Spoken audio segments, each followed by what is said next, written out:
I'm going to call back into order the special meeting of the Albany Unified School District Board of Education for Tuesday, December 2017.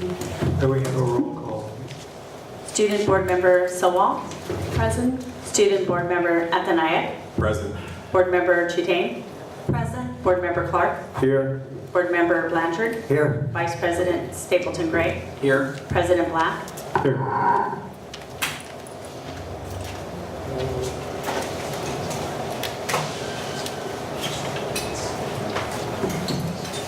The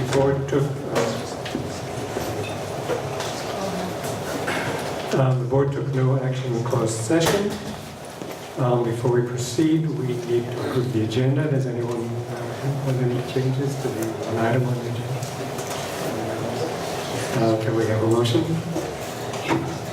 I move to approve the agenda. Second. All in favor, say aye. Aye. That brings us to a review and discussion item, budget priorities process update. Thank you, President Black, members of the board and the community. Is that better? Okay. This budget update provides a revised approach. Maybe turn off one of the other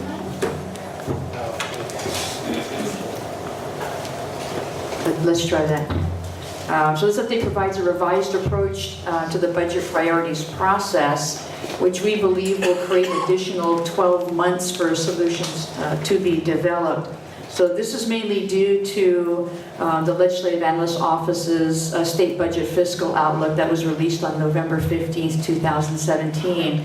And the report from the Legislative Analyst Office anticipates fundings that will be available for schools, which at least in part would extend our budget priorities process.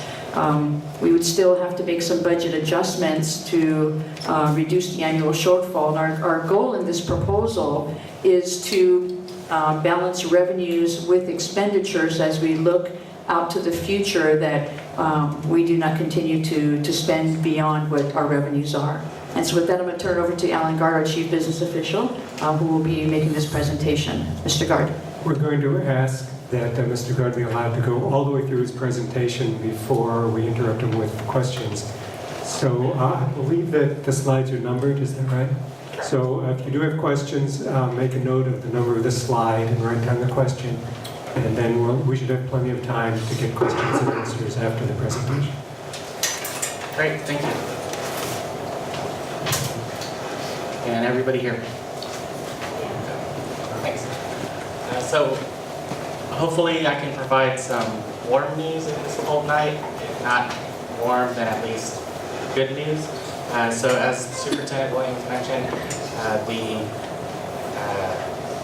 Legislative Analyst Office provided some good news 2 weeks ago. And so with that, plus some additional adjustments, we have a proposal that we'd like to share.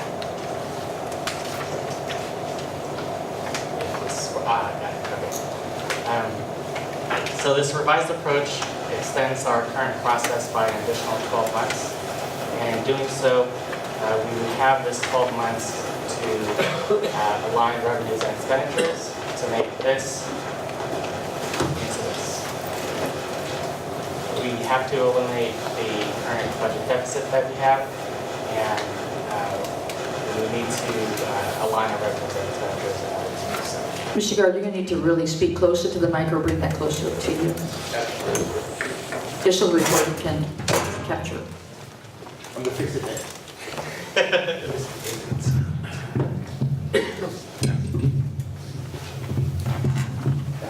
Hello? Thank you. Thank you. So this is the current plan. We would need to reduce expenditures by $1.15 million beginning next year. This I'll get into in a future slide. And even after we reduce expenditures by $1.15 million, we would need to reduce an additional $2 million just to eliminate the debts. So the revised approach is, instead of $1.15 million in expenditure cuts, we would look at reductions, we would look at budget adjustments, both reductions and some other adjustments, which I'll get into in a future slide. But the long-term approach is still the same, where we would need to align revenues and expenditures to eliminate the structural deficit that we have.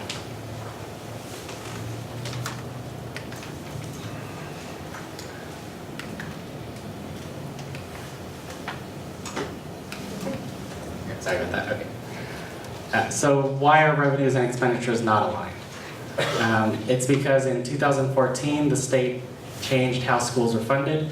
They developed a funding mechanism to provide more funding to schools with students who have higher need. And in doing so, they also developed a plan to stabilize the state retirement systems. And so the state retirement systems, their plan is essentially that the state would kick in some more money, which is the yellow line at the bottom. It would require employees to pay more, which is the middle line. And then the balance they would tack on to school districts, which is the blue line, which continues to escalate for the next few years. And so what that means is an additional $3 million beyond what we had prior to this new funding mechanism. So since this changed in 2014, what have we done?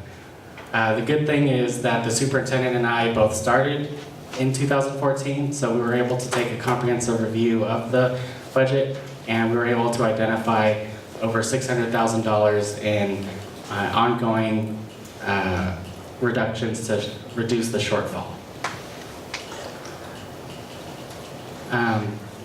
This was in order to maintain programs without impacting services to students. Through 2014, we still needed to tap into our reserves to maintain the program stability. And over the past few years, we were able to accumulate almost over $2.2 million in savings.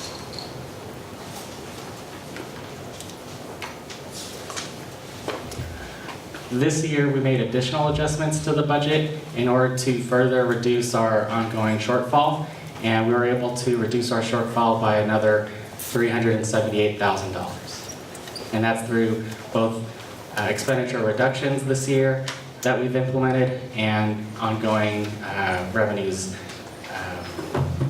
through facility use.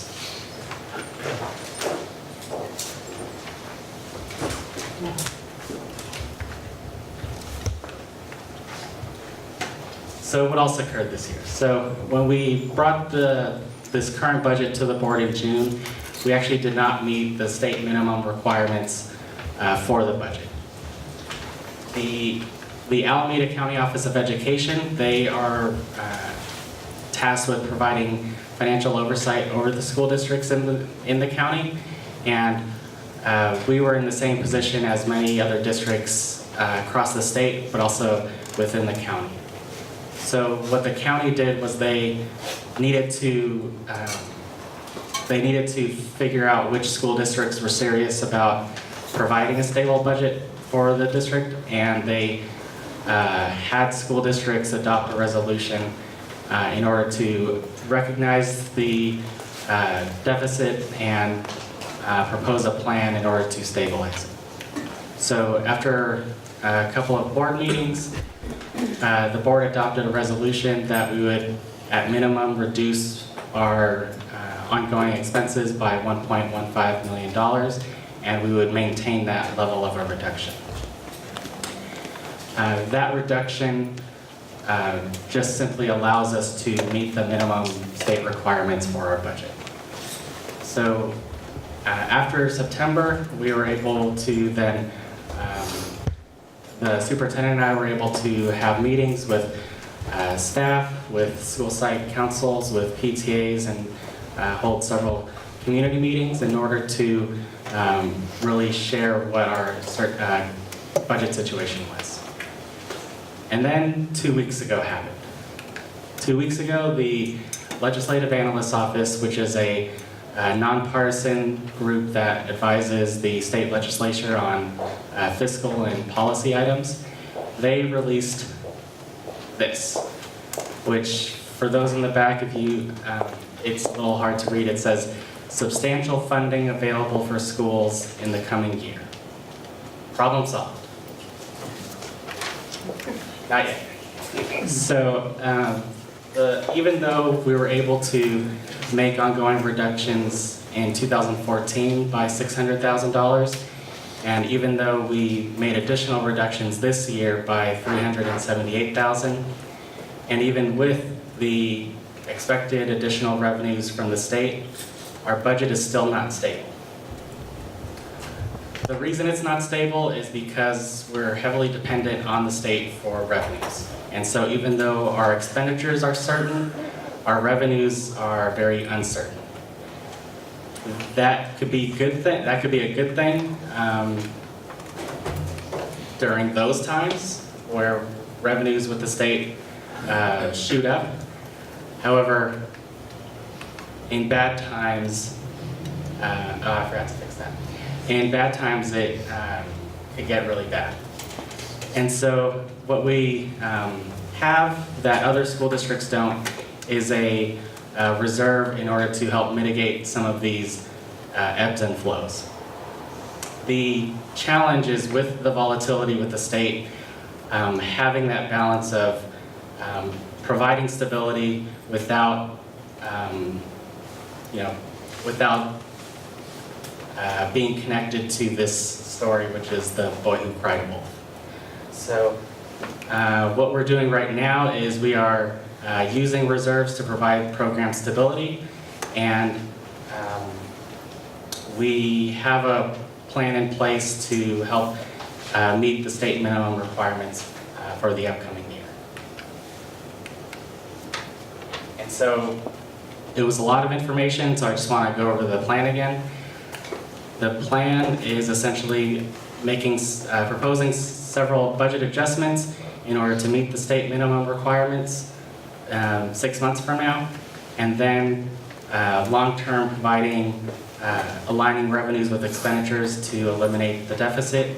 Eliminating the deficit, it provides program stability, and it helps mitigate any volatility. It mitigates the volatility of the state. And so what are those budget adjustments? So in order to, so with this new information from the state, we're maintaining the reduction that was shown on slide 6, which generates $378,000 per year. That will be maintained permanently. Beyond that, we need to invest in new batteries, and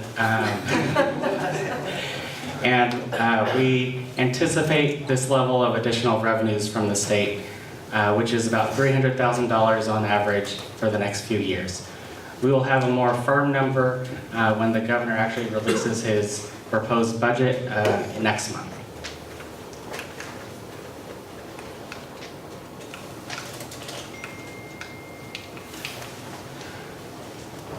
The additional adjustment that would be proposed is there's money in what's called Fund 17 that was designated by the board in 2014, and we would be proposing either shifting that money to the general operating budget in order to help meet the minimum reserve, and if doing that, the board would need to discuss whether that is a permanent reallocation of the funds or a loan that would be paid back over a period of time.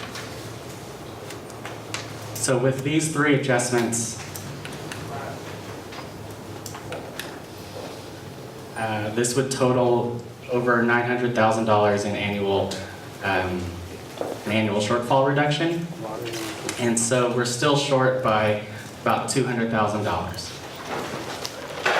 More information would be known next month, but if everything holds true, then we would need to look at We would need to look at our school site discretionary budgets as well as staff attrition in order to generate the remaining reduction needed to meet the minimum reserve.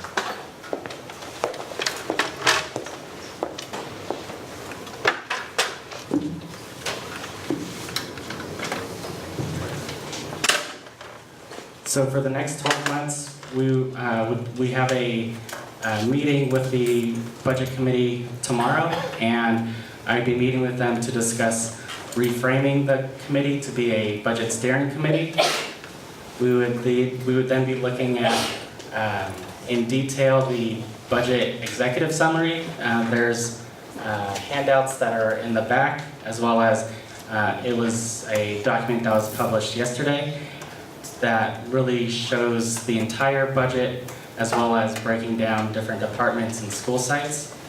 And so having a discussion about that information, what does it mean, what clarifications can be developed so that the general community can better understand what it's saying. And then developing some strategies for engagement to solicit ideas, and then over the next 12 months, the committee providing ideas and recommendations to the superintendent.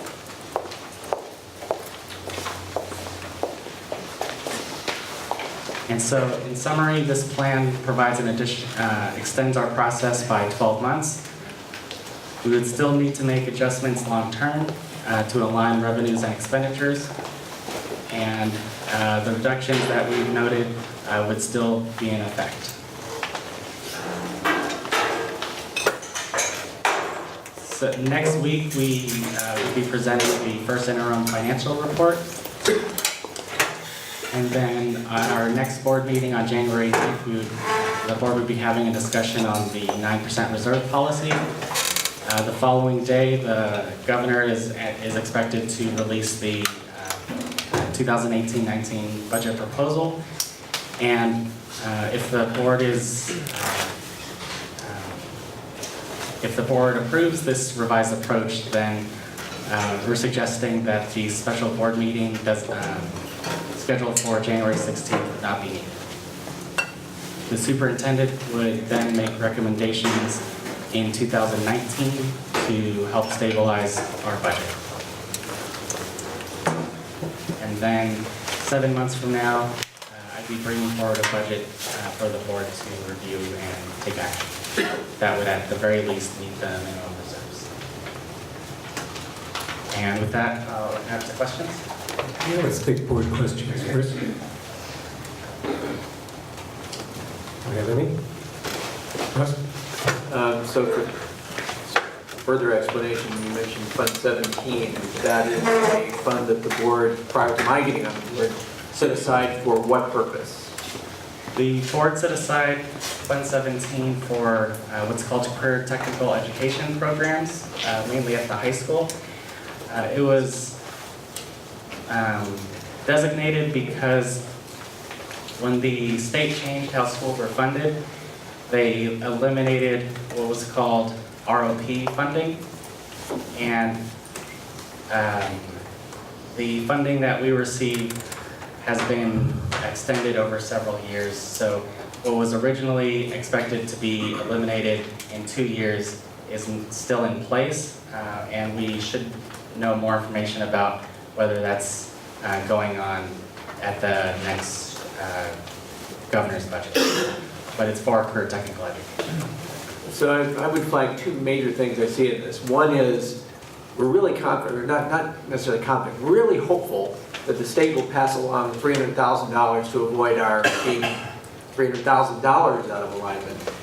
And we're suggesting taking one-time monies from some reserve, a different reserve, set aside for CTE, and throwing it on the pile in order to get up to our 1.15 million, but we'd effectively wouldn't have cut 1.15 million. We'd have gotten a $300,000 break from the state, and we would have borrowed some money from some other pot we have. I mean, if you're running a $1,000 annual deficit and you decide you need to cut $1,000 worth of spending, if you have $500 lying around, you haven't lowered your budget by $1,000 when you throw that on the pot to make your $1,000 this year. Next year you may have to cut a little more. So we should recognize we're somewhat kicking the problem down the road if we take from this fund, and we should debate whether or not we want to prioritize or deprioritize career tech ed to the extent that we throw that money into this pot. I should clarify that because this is money that's in the reserve, it is not impacting the current programs. And so the current programs are still in the budget. It would just mean less money that's available for further investment of those programs. Jacob? Just to follow up on the same topic, what is the total that's in Fund 17? To date, it's just over $765,000. And can you describe what annually has been coming out of Fund 17 approximately? Nothing. It was essentially a reserve that has been building for the past few years. Jonathan? So, Ellen, thank you for the presentation, and thank you also for putting together this chart, which I'm going to refer to in a minute. Could we also look at the slide that showed the little matrix of budget changes you've made over the past 4 years, the one that totals up to 600,000?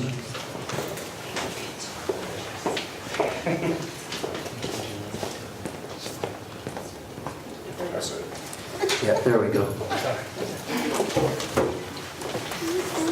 So I thought it was worthwhile looking at some of those rows a little more carefully. And so I would note that you have, over the past 4 years, been able to reduce our spending on utilities by $75,000 a year, and spending on copiers by $100,000 a year, and spending on recycling by, I think that's $60,000 a year. And so these are really nice changes that have happened, and I wanted to thank you for the work that you've done to make those efficiencies come about. And the question I wanted to ask then is, when I look at this matrix where you've kind of broken down our current spending, what I can see in that then is that the row that says utilities shows that we are spending currently $610,000 a year on utilities exclusive of the aquatic center. And so this may not be a question you could answer tonight, but it would be something I would like to know more about, and that is, what is the potential for making further reductions in our utilities expenditures, given that we've already gotten a good start by reducing $75,000 a year. Is there more in that $610,000 per year that we could actually trim down on? And that may be a question the Budget Committee could help us with. I think long-term there are opportunities, especially for our Albany Middle School annex. We have planned that we would incorporate solar into that project. And there's other opportunities where instead of purchasing solar outright, which requires a large capital investment, we would need a kind of a financing agreement to place solar on our existing properties, and by doing that, that could further reduce our utility costs. But that's something that I've been looking into and would need more time to research.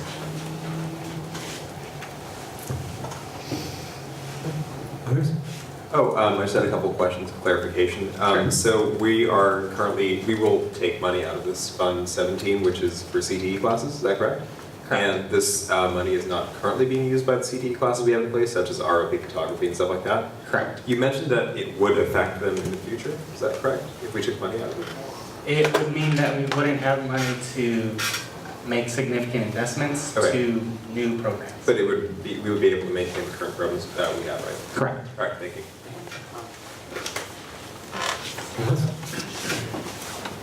Public, please come up to the microphone if you have questions.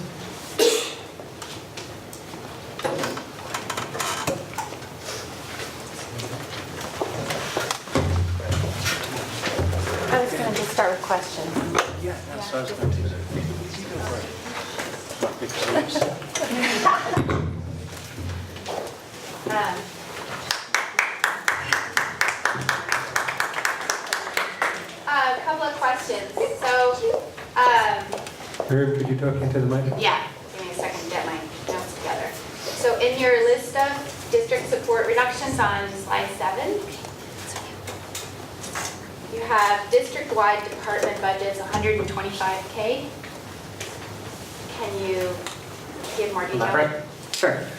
So district-wide department budgets, that's referring to the technology budget, maintenance and operations budget, and our district office, and our district office budgets. I made some adjustments to the presentation, but yeah. And, oh, yeah, sorry. And so, are you maintaining in this slide that those cuts have already been made? Yes. So this year's current experience of technology maintenance is in line with that savings already happening. Correct. Can you give us a little more detail than that? Like, how do you find that much money in the technology budget and the maintenance budget? Are we talking about supplies? Are we talking about people? What are we talking about? After working with our different department heads, so our technology director, when we eliminated the custodial maintenance supervisor, I then had a in-depth discussion with two, they're called chief leads, our chief lead of maintenance and our chief lead of custodial, to really look at what the budgets were being allocated for and whether we can make reductions. And with, so there's some requirements from the state to set aside money for maintenance, and maintenance is, and so we were able to shift some operational expenses to maintenance to then further reduce the operations budget, which then helped contribute to that. Yeah, so, so you're not actually reducing services in terms of maintenance or technology, you're just reallocating the expenditures to use up the reserve, the maintenance reserves that are there. That was part of it. Would you say that there were any staffing cuts in technology? No staffing Okay, cuts. thank you. I'll let you ask the question.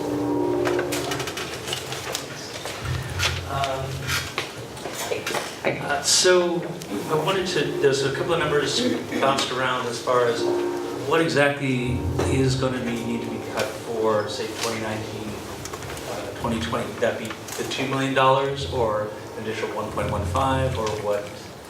It would be $2 million. Okay. So we should clarify, it doesn't all have to be cuts. If we Correct. pass parcel tax or something like that, it could be. Okay, It's so an that adjustment. so more revenue needs to come in and or cuts Exactly. up to $2 million. Okay, 2019, 20. Well, wait a minute. In addition to the- To clarify on that, you know, if we're borrowing from a fund, we're using up some one-time monies, we're not yet making that cut. We're temporarily filling a hole that we will have to eventually, you know, so any monies that come from this Fund 17 are on a per-year basis and are not really long-going, you know, ongoing permanent reductions. So if you have to cut 2 million down the road, the year after that, you'll have to at least cut the amount that we would have thrown some of the Fund 17 monies at if we've run out of Fund 17 monies by then. We don't lose the need to make that sort of an adjustment. That's a couple $100,000. That's not petty. Correct. And then one more question, if I may. You talked about trying to align our expenditures with our revenues. And on top of that is a state budget that goes up and down is very, not very stable.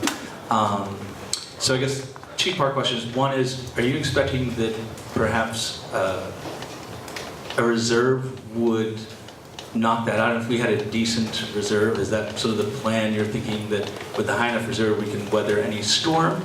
Or is there something else between tying revenues and expenditures where, since this is sort of the nature of the game, that we can help balance that out? Does that make sense? I understand the first question, not the second. Okay, so the first You want me to question. answer the first one? Go for it, yeah. So for the first one, yes, with any reserve that helps mitigate the roller coaster that school districts face with the state budget. There's districts in the county that do not have a reserve and require significant reductions mid-year in order to stay in operation. However, the board is having a discussion on a reserve on the January 9th board meeting, and what I recommend is a reserve that helps mitigate the roller coaster that comes from the state and allows us to provide stability. And right now, we're currently using our reserve in order to provide that stability. Okay, thank you.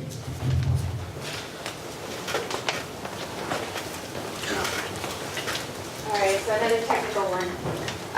In the slide where you showed the reductions and how you make it total, the 1.5 million, I'm thinking that's maybe like slide 8.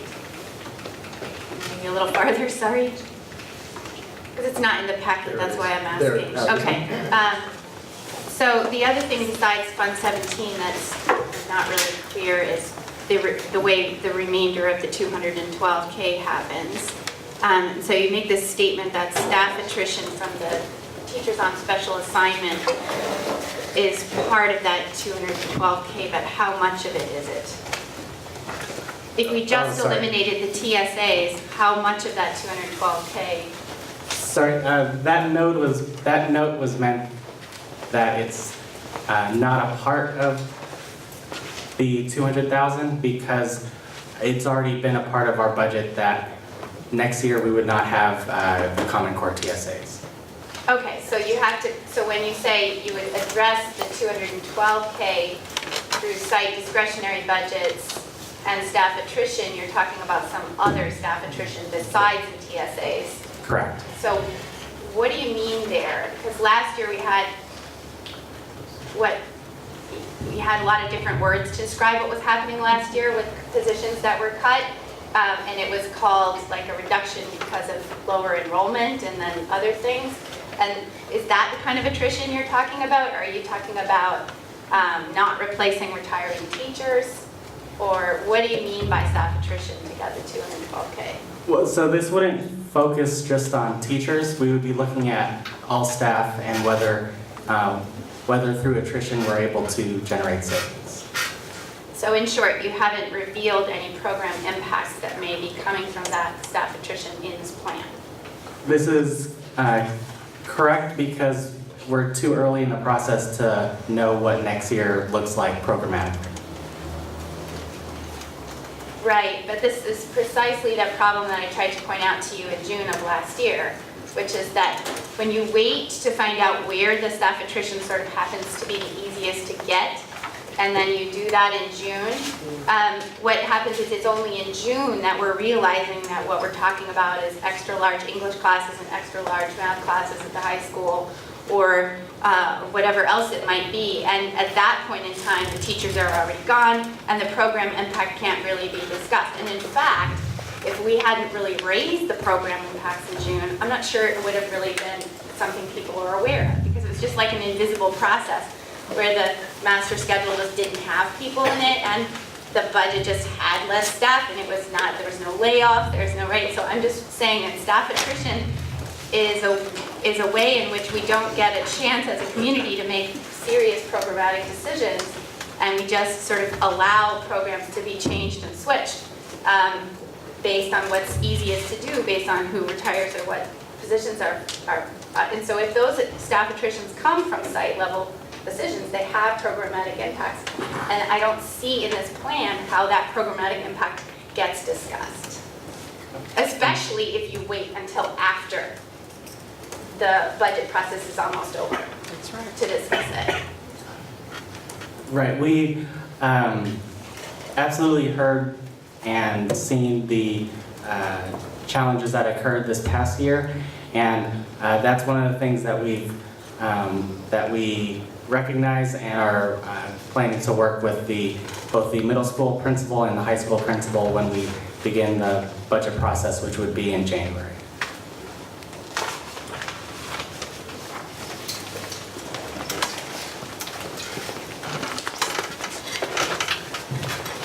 She actually asked most of my question, but the other question I had is, so you still need to cut $2 million, where are you gonna get that from?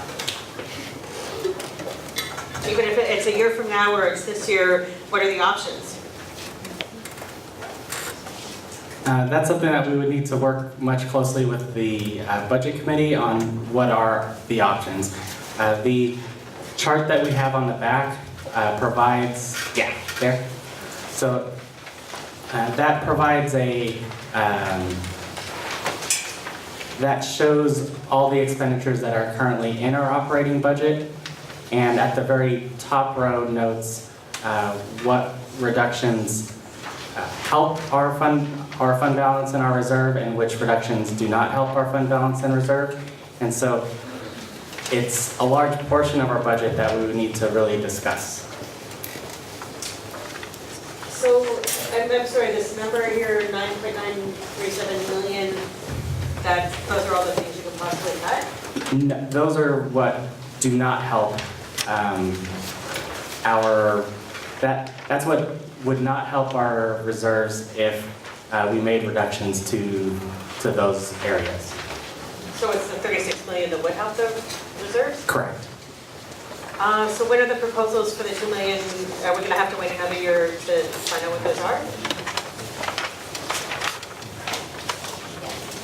So this proposal is allowing us more time to work with the budget committee so that we can look at what are the areas that we would need to cut. So this is a one-time opportunity, I think, with the governor's, with the legislative analyst's office providing us, I'm saying hoping, because the governor hasn't, signed on the dotted line, that given this, it allowed us the opportunity to potentially look at Fund 17, which would give us more time to engage with the community around our budget priority process. So the answer to your question is, will we make the decision 12 months from now? Probably not 12 months from now, but the decision wouldn't have to be made in the next 2 months. Outside of the ones that we've already, in terms of the 1.1 million, the additional 2 million would give us a little bit more time for us to engage in a much deeper process. And are the budget committee meetings open to the public? The budget committee has a specific membership on it that has representatives from parents. We can go through the whole list. We have parents from each school site, teachers from each school site, a SEIU rep, 2 administrators, 2 board members, and myself. So can the public attend? These are not publicly agendized meetings. It's not like a board-appointed committee where you'd publicly notice it. This is it's the budget committee itself that meets. Okay, we have 3 board members. Can you go first? Oh, just some practicalities. If you're comfortable, introduce yourself so that we can know who you are and get to know you better. And then secondly, if people are cold, perhaps we should close those doors back there. I can't tell if they're open or not. Thank you. Thank you. Okay, Charlie. So, is this on? What do I need? Click the button. Right there? How's that? Okay. I think your questions prompt me just to see if I could offer my take on what I think I've heard, and you can tell me if I'm understanding correctly. Basically, you're saying that you've identified a possible way for us to deal with the immediate problem through what we see on this slide, but that it's going to take longer to deal with the long-term problem. You're not offering proposals for the long-term problem, but you are suggesting that we ask our budget committee to take a look at that long-term problem. And I think it's probably worth noting that anything the budget committee discusses will come back to the board for an open public discussion. So that's where the public discussion will happen. It'll happen at a board meeting. And I think the question I wanted to ask is that This, to me, represents an expanded role for the Budget Committee. I think it's great. I think the more people we have looking at the possibilities, the better. I think relative to what people originally thought they were signing up for on the Budget Committee, this is probably a bigger time commitment. And I think we probably do need to check with people and see if they're willing to put in that time.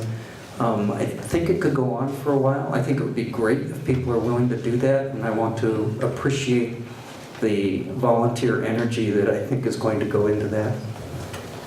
Ross? Recognizing also, we're not necessarily talking only cuts. And at least one board member has mentioned the issue of the parcel taxes. If you look at the revenue pie chart here, 14% or $6 million a year is coming from parcel taxes, one of which is permanent and one of which, Measure LL, will be expiring in a couple of years. So it's certainly possible we could institute another parcel tax in a year.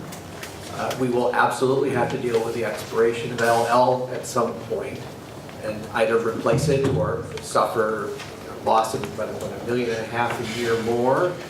So there is some revenue side stuff. I would note that when we discussed or when we passed the construction bonds, we heard a lot of people saying this was pushing them over the limit. This was, about as much as they could take or more. And if we talk about parcel taxes, I would say we should open the issue of, are we going to tax for construction as much as we anticipated?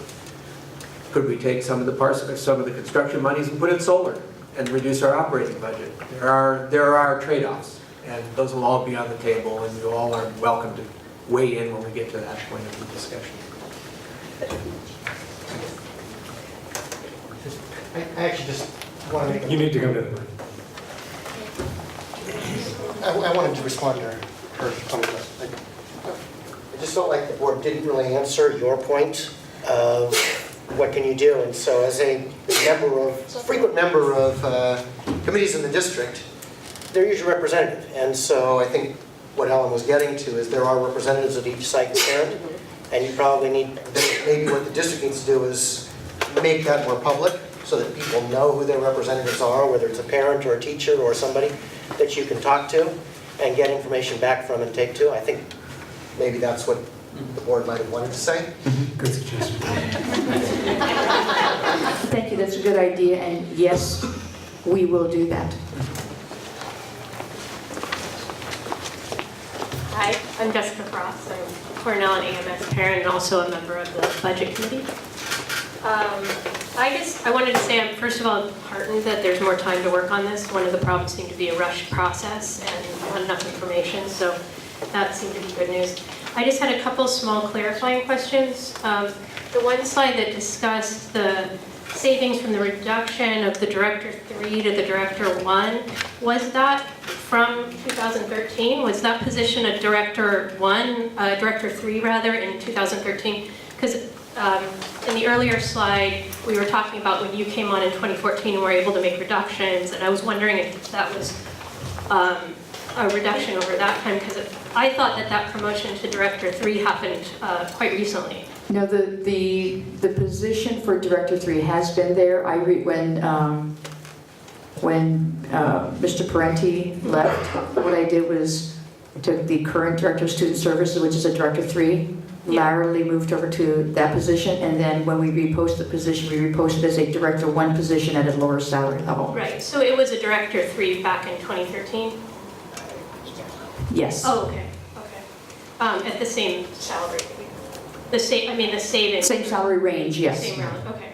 That was one question, and then I'm really sorry, I think I'm foggy-headed, but is the total that needs to be, it's partly coming back to what Vice President Stapleton Gray was talking about, is the total that needs to be cut out of our current budget, setting aside the sort of stopgap for next year, is the total 2 million or is the total 1.15 plus 2 million? Like is the total, like in the future, 2 million or 1.15 plus 2? Our total adjustment is over 3 million. It So doesn't all have to be cuts, but that's Right, the but the total is the same as it was before. It's so that Okay, I was just wanting to clarify that. So it's the same amount that needs to come out eventually, so it's really 3.3 or 3.15 or whatever? Correct. Okay. Yeah, and so I think I just wanted to clarify those things. And, oh, yeah, and the one other thing was back to the attrition point. So you were suggesting that approach would encompass, if that were adopted, that would encompass all positions, not just teachers. Correct. So include management positions that became vacant or something like that. Yeah, okay, thank you. And Emily Sarowitz, I teach at the high school. I have a little bit further questioning about the 17 funds. So I remember a few years back when we were told that ROP spending funding from the state would go away. And so I assumed that's where this money was put aside to fund. And so where do things stand in terms of, what I want to know is if you dip into that fund, and I don't teach ROP classes, but I know it's photography, it's graphic design, it's video production, I think it's culinary arts, probably some other things. Are those courses all of a sudden vulnerable, or is there guarantee that the money will be there? It's a part of our operating budget, and so it would be a part of discussions if funding for RP went away. So it would just be a part of this. Yeah, just so any is it other possible program. to get clarification on right now, where does the state stand with funding for those courses? They adopted a grant a year ago. That would be a 3-year grant that runs out next year.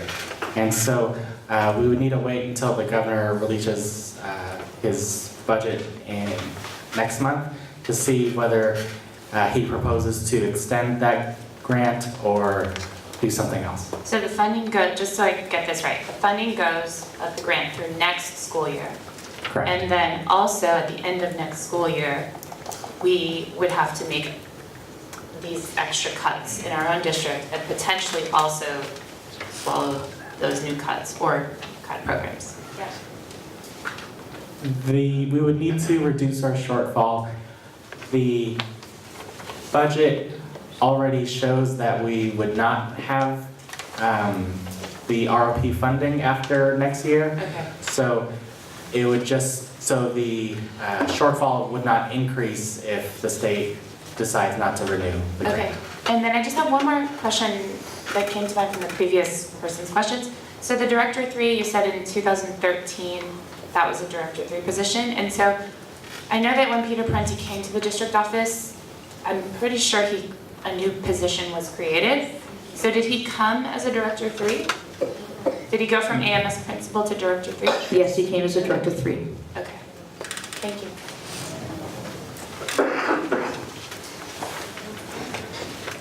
Hi, I'm sorry, I don't know. I'm Samantha Smithies, and I'm an Albany High School junior. And so I had a couple questions pertaining to the budget timeline.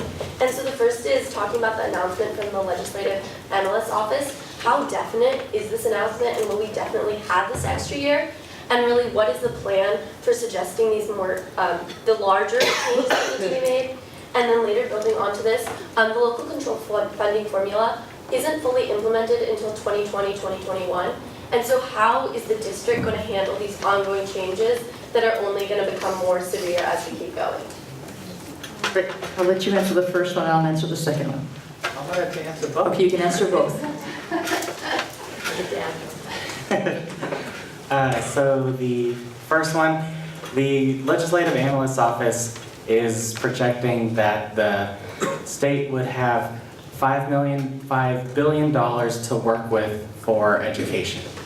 And in order to fully implement LCFF next year, it would take half of that $5 billion. And so that is why we feel it is very probable that we would receive additional funding, because this would be the last year that Governor Brown is governor, and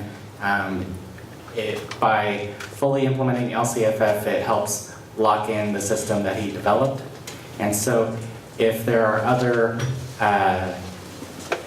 things that he wants to do or the state legislature wants to do, there's still $2.5 billion that they could work with for new things. Can you break down when you're using acronyms, can you explain to everybody what they are? Sure. Thank you. So the LCFF is the local control funding formula. It was the new funding system that Governor Brown implemented in 2014, but because the state did not have enough money to fully implement this new system, they developed this 7-year transition plan. Because of the good volatility that the state has experienced over the last few years, they've been able to, they have the ability to fully implement it next year, which would be 3 years ahead of schedule. So then everything will be happening in 2019, you're saying? So, because there were larger cuts that were happening, more than the 3 million by 2021, right? Or maybe I'm misunderstanding. So the escalation in retirement costs that the state developed, that extends through 2021, and that is in current law and would not change even if the governor fully implements the new funding system. So our expenses would continue to increase because of the retirement cost escalation through 2021. So then what is the total for the local control funding formula for a district in full implementation that we will be cutting or adjusting for? Is it the 1.15?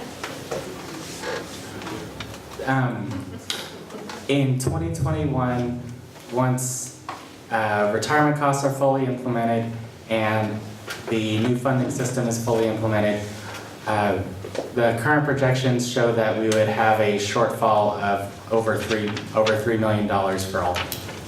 But then implementation is being sped up?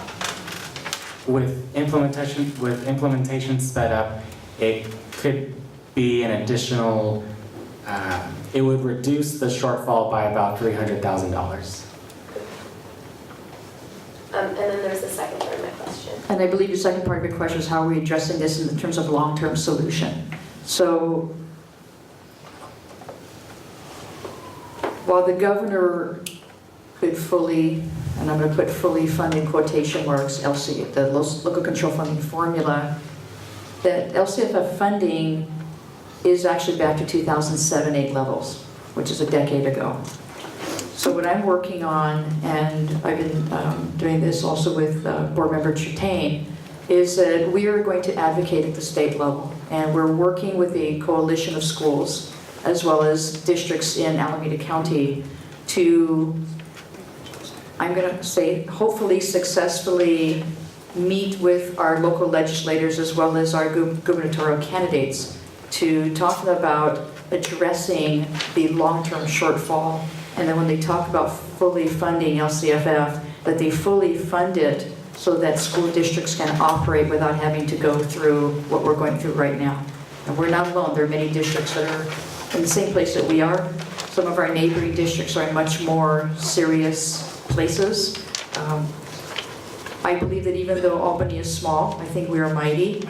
And I felt it very, very important that we stepped up as Albany at the state level and to actually go to Sacramento and meet with our legislators. And Board Member Chutane is taking on that charge with me. I don't know if you want to add to that. I'd actually like to invite some students to join with this effort and start by visiting our Assembly Member Tony Thurman's office in January. So I know he's very concerned with educational issues. He's leaving his seat as an Assembly member to run for statewide supervisor of schools. And I think that expressing to him our concerns and students' concerns about what these cuts can do to education would be a good start. And I want to add one more thing, because, and I was just following this last night, there was a forum down in Southern California at the California School Boards Association where the gubernatorial candidates came on a panel.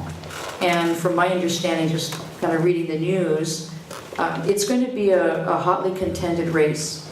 And so what I'm also hearing is that parents parents can work through their PTAs, they can write letters to their congressmen, their legislators, to any of the gubernatorial candidates, because since this is a year where they're campaigning, they're very interested in, I would say, listening. And so I think you would have their ear, and I think the more people we have in Albany that lobbies for what we're calling the current inadequacy of funding for education, we're hoping to have more adequacy of funding. I hope that answers your question. A little bit more, actually. So I understand the issue at heart, but if what we want to do doesn't work, how are you going to handle that as the district in terms of continuing outreach and continuing to do these types of things if it's a long-term process? Because I heard before that there's already issues with getting people to put this much commitment, because it is a really big issue right now. So how is that going to happen? At our next budget committee meeting, that would be one of the questions that we would work through, is not only the executive summary spreadsheet, what does that mean, what information can be clarified through that summary, but then also what are some strategies that we can develop so that we maximize the coming year. Sorry, one more. What do we do if the LAO, the Legislation and Analyst Office, if that doesn't work, if we only have 2 months? I would hold off until January 10 in order to, because it is very likely that we would have this additional funding, and so I wouldn't want to cause alarm if it's not. Okay, and just to clarify, that would only leave us 2 months of community input, because deadlines, if any changes, would be March, right, end of March? I think because of the adjustments that we've already done and would do, there are districts that are really looking at this new report from the Legislative Analyst Office. And so we would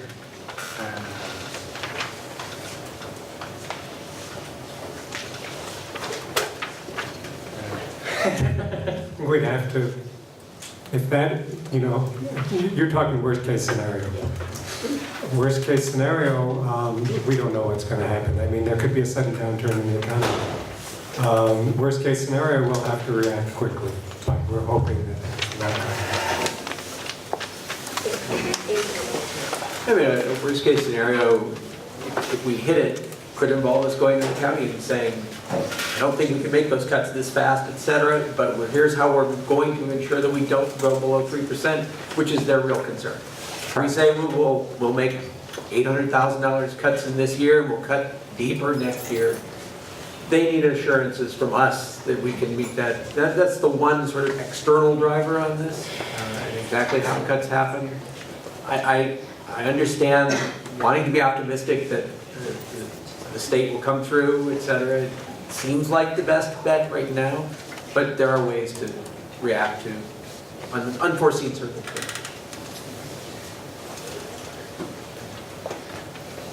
Good evening. My name is Ben Wallace. I'm a parent of 2 children at Cornell Elementary School. And thanks for giving us time to comment. I think this is a process that's going to be with us for quite some time.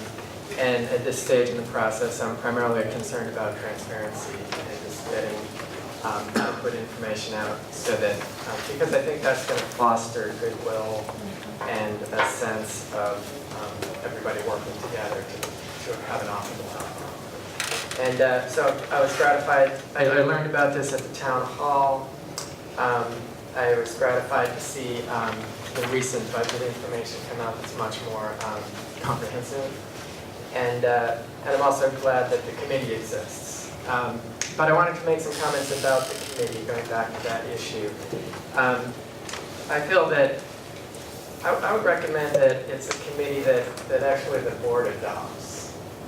It seems like the committee just kind of came into formation out of a need, and there's a great hurry, and there's a little bit more time for some breathing room now.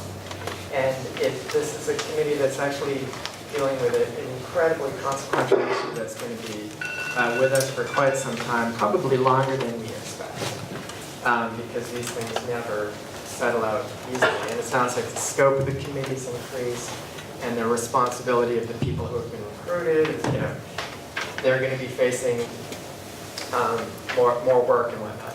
Some of the things I'd like to see is maybe for the board to just adopt this committee as one of its own, that the committee's meetings are held in public, and the public is invited, that the board, that the members of the committee are asked prior to joining that they agree to have their names and their contact information posted so that people can contact them. Also that the board think about the composition of the committee, revisit the composition of it, so that it's representing all of the different sites, all of the different aspects of the district, and in particular, people of different races, people of different backgrounds, people of different ability levels. Because often you kind of bring together the people who are most engaged and most knowledgeable, but that doesn't mean you're necessarily going to get all the voices in the community, especially people who just don't have the capacity to be coming in. So maybe coming up with some criteria for how you have the whole community represented on the committee. And then one of the things you see in a city commission or committee is that they have an open invitation for the public to participate, and which would be nice to see. And also then maybe actively reaching out to people who might not otherwise even be engaged or know about it. I think all of those things would make a more transparent, open process that ultimately builds goodwill and a sense of trust that we're all working together towards the best outcome. And it could be that after all of that effort, the committee ends up more or less the same as it is constantly constituted. But I still think that it would be a worthwhile effort to undertake. Okay, so what we have here essentially is a request that the board agendize a discussion of making the committee a board committee. Do any of our board members want to suggest that as an agenda? I would suggest that as an agenda item. Okay, does anyone want to second that? I'll second that. Okay, so we'll agendize that. Thank you. Hi, my name is Pareen Shah. I'm a parent of 2 Cornell Elementary kids. I just wanted to get some more clarification on the size of the problem. So if I'm understanding it right, by 2018-19, we cut 1.15 million from where we are today. 2019-2020, it's an additional 2 million. So 3.15 approximately, lower than we are today, becomes our new normal in 2 years, correct? And then Through revenues and expenditures, it doesn't need to only be expenditures. So does that assume that Measure LL has been renewed? Measure LL is in place through 2021 is the last year. And so the 21-22 budget would show 1.5 million less. One possibility would be a new parcel tax that simultaneously sunsets Measure LL and replaces it with a larger permanent parcel tax. Right. So in the longer term, unless we can find an additional 1.5 million on top of the 3.15, it's almost inevitable that we've got to renew, replace, or do something from a tax standpoint to replace Measure LL, correct? You're right. It's either revenue or cuts, yes. Okay. Thank you.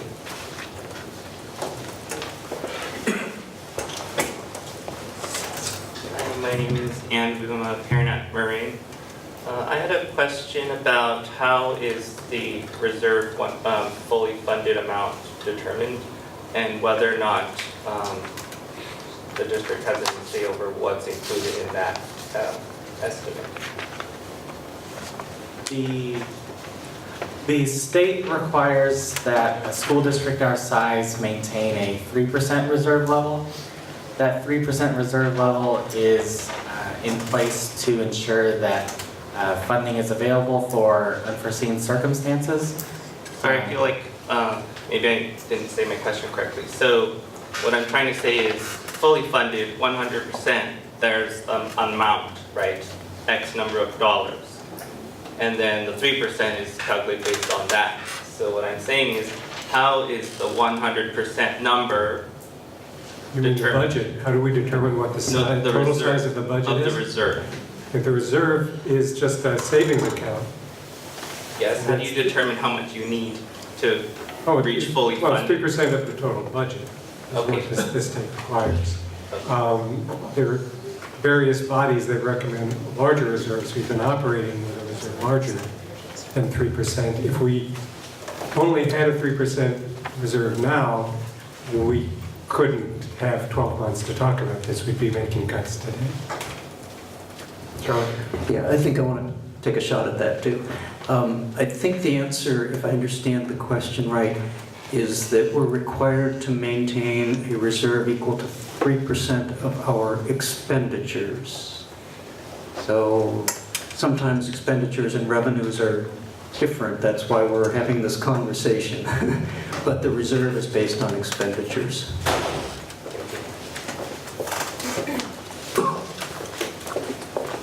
Beth Branoff. I have a child at Bryn and one at the middle school.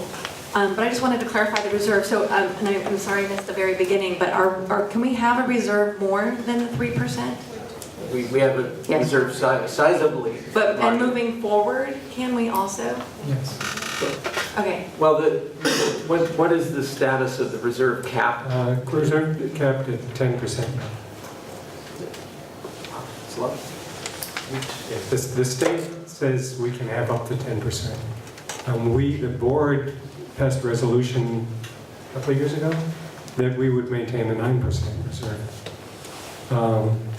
We have been operating without a larger reserve than that. We had about a 14-15% reserve when the Great Recession hit, and that's why we haven't had massive layoffs in the interim.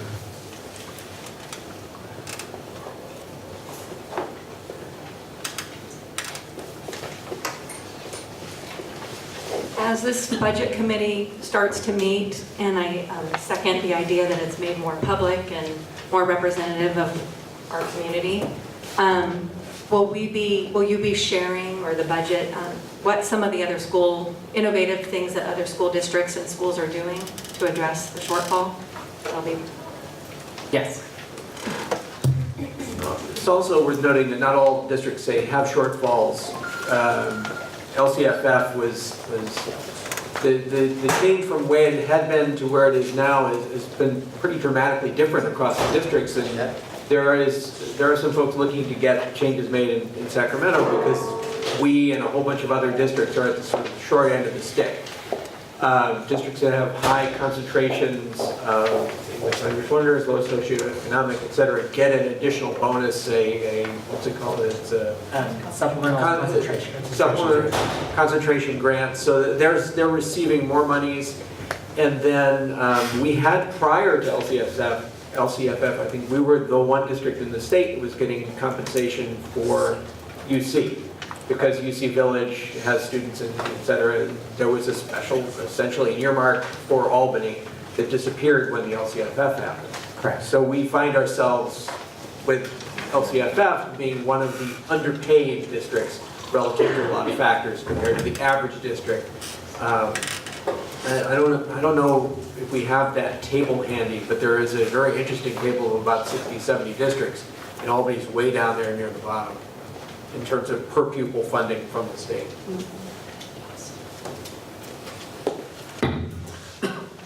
Hi, my name's Renee. I teach PE at Ocean View, and I just had a random thought. I haven't been going to any of these meetings, and I've seen your slideshow. But I'm wondering, is there any possibility that some of the excise tax from marijuana laws that are changing will help us?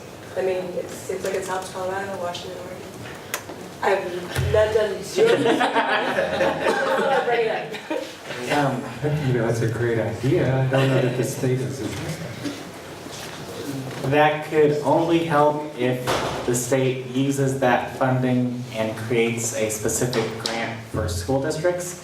If that funding becomes just part of the general state budget, then that would not help us.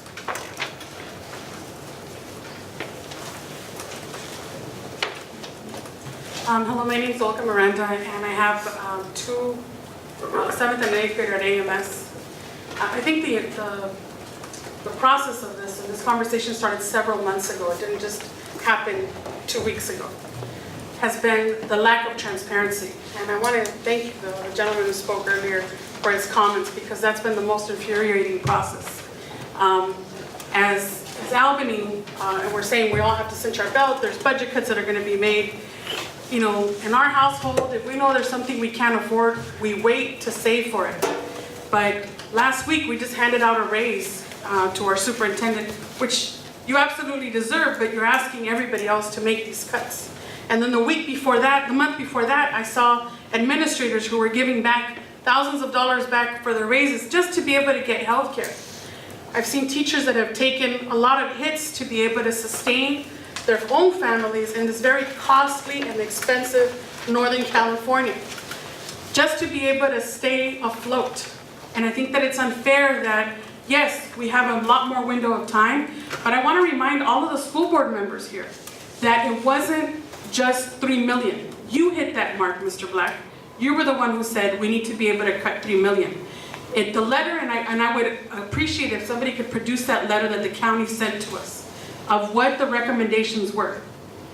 How we arrived at 1.15, 3.2, 3.1, those are all numbers that you've created and proposed.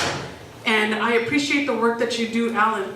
But as somebody who also has a very large staff and that I'm responsible for, you know, the health and trust insurance of all of our members, I also have to be able to look out that I can't just rely on my staff to know those numbers. These are ideas that you guys as school board members are proposing.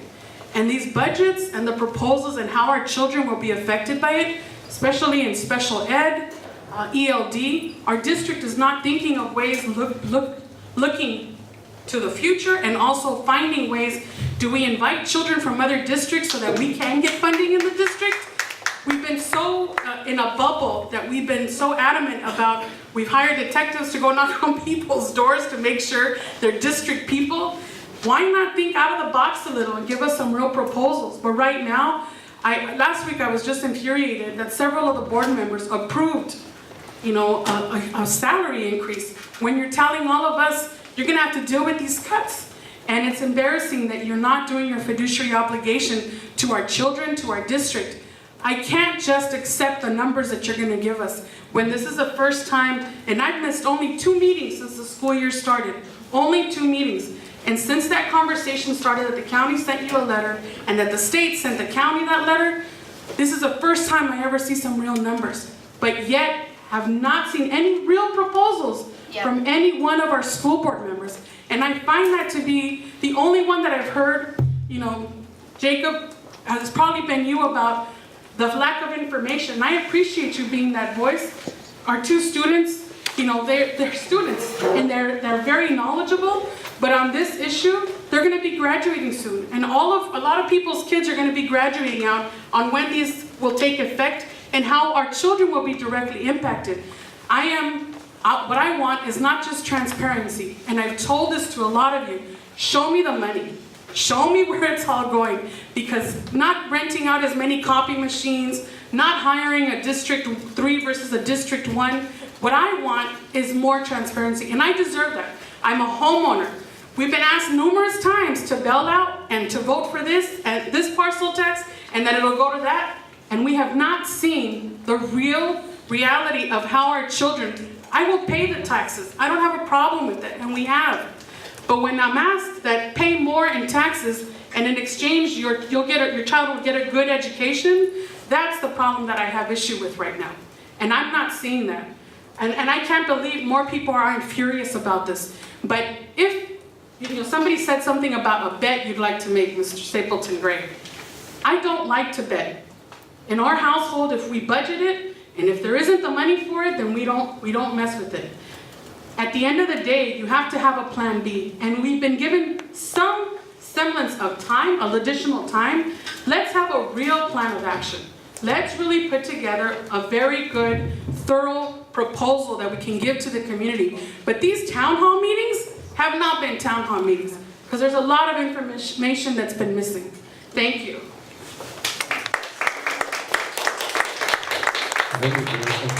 Oh yeah, I was just going to say quickly, I noticed how the previous speaker talked a lot about the students who are graduating and the ones who are going to face these cuts, and we absolutely agree.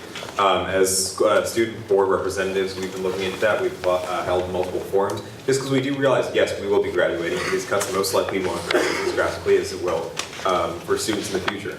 And so I do want to let you know that we are trying to reach out to students. I think Mr. Clark held a forum with middle school students, and we've held multiple forums with high school students. And our goal is to really get their input, because we do realize that these cuts do affect the students that aren't in this grade, but grades later on, and we do want to get their input. So I just want to update you on that process going on.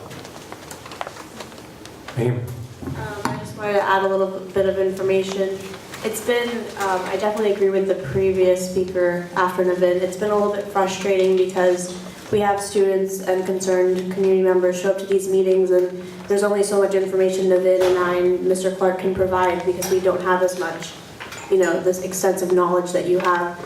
It's great to see this information on paper finally, but I think that another thing is students and community members who don't have a financial background often struggle with, you can't really think outside the box when you don't know what the box is. You got to know what things we have to, what things we can keep, what things we can't keep. I think those sort of restrictions really prevent us from actually thinking about what we can do as a community to deal with the budget cuts.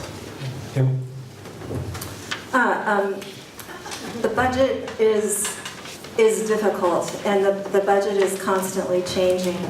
So, we never know until we get the first interim in December how the budget for the year is really going to look, because we're not sure when we adopt the budget in June who is going to retire and who is going to be hired, nor the new hire is going to be fresh out of school, or the new hire is going to be experienced teachers. And all of that affects the budget numbers. So, and as has been brought forward here, we're not sure for a long time how much money we're going to get from the state. Even with the January release, that's not really locked in until the end of May, when the State Assembly actually adopts the state budget. So it's a constant juggling act trying to figure out what your budget is and where you stand. And I did want to bring forward that our budget is very carefully audited by outside auditing agency. And when you look at the budget that we publicly publish, that is in our agenda packets and that is on the website, that has been audited, so you can trust those numbers.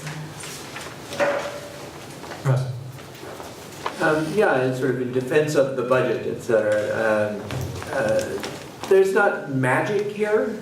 If we're anticipating overall cuts of 3 million plus, that's a number that comes out of the numbers we have here. That's our best estimates of current costs and their growth over time, our best estimates for what the state will give us. The 1.15 million was basically a number that was cranked out of, if we're continuing to decline, when are we going to hit 3 million? Well, it'll be on this arc.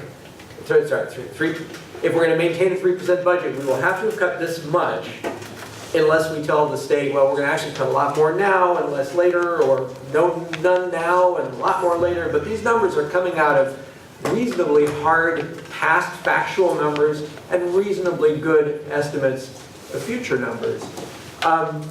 One of the things I would love to see, if I were merely a parent and not a board member, I would absolutely love to see what the district's discretion was, right?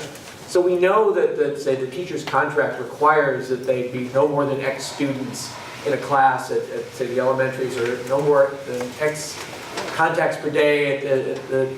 So we know that if we've got, say, 4,000 students, we've got to have a minimum this many teachers, and for each site, a minimum of this many administrators, or a minimum of this many custodians, or you really notice that there's some sort of thing you can't cut beyond.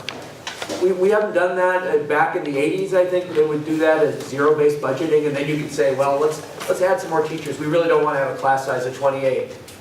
It's another approach of doing this. It's hard to know, looking at these numbers, what our actual discretion is. And we know we could save some money if we increase class sizes at elementary, if we cut sections at that, or laid off a person in the district office. There's some discretion we have, but it's hard to know what all that is. And there's some other expenses that are unavoidable. 16% of our budget, overall budget, goes to special ed, which is pretty high. It's twice the national average. I don't think it's high for California necessarily. A lot of that or a small part of that is given to us to spend on special ed by the feds, but we've spent about 4 or 5 times that. Some of it we're spending essentially contractually. We've made arrangements that say, yes, we will provide X amount of funding for kids' plans. Those sorts of numbers aren't readily visible in this. I think the public has every right to ask for those sorts of things. Where do we have some discretion? What is absolutely unavoidably going to be spent? Yeah, I wish I had an idea that would solve this problem immediately. My best idea, and what I really feel a strong mission about, is trying to address the funding adequacy statewide. I think the base grant that is in the LCFF is simply too low to educate California students. But it was said that the board hasn't come forward with any ideas. Part of that is out of respect for this process. When we talked about the budget process and how it's set up, community engagement was a beginning step. And so going through the meetings with all the different groups this fall, having the town hall meeting, developing the budget priorities committee and letting them work, and even this meeting here is all part about respecting our community and the great ideas that have come forward and will continue to come forward. So I'm actually feeling, rather proud of our process. If I did have a solution and a great idea, I would definitely put that forward. But I think it's most likely that our best idea is going to come from a meeting of the minds, a development of a variety of ideas and approaches that is going to be the work of many and not the work of few. Yeah, I just wanted to add something briefly. I've been hearing a lot of people asking for transparency, and I'm not quite sure why it's just so hard for us to be real about what's going to happen. I know it's sometimes hard to hear the truth, but unless we get additional funding from the state, the $3 million in cuts means programs and people's jobs, unfortunately. I'm a teacher in San Leandro, and I saw it happen before, and it's not pretty. So what I propose is we just need to get serious and really prioritize what programs are going to stay and what programs are going to go. It seems like we've been doing a lot of talking and really haven't gotten anywhere, but I hate to be blunt about it, but unless we get additional funding, programs are going to go. So we can spend a lot of time talking about other stuff, or we can get down to the real essence of what we need to decide as a community. What programs do we value over others? And it's tough because programs start getting pitted against other programs, and kind of not good. Certain parts of the community, might be at odds with each other, but as Kim has stated, and Paul and Val, I'm a teacher too, it's just so sad that we're so underfunded that we're in this position. But I think the clearer we are and let people know that unless something happens at the state level, cuts need to be made, and we need to just be very clear and let people know that, and don't sugarcoat it like, oh yeah, it might just get better and go away.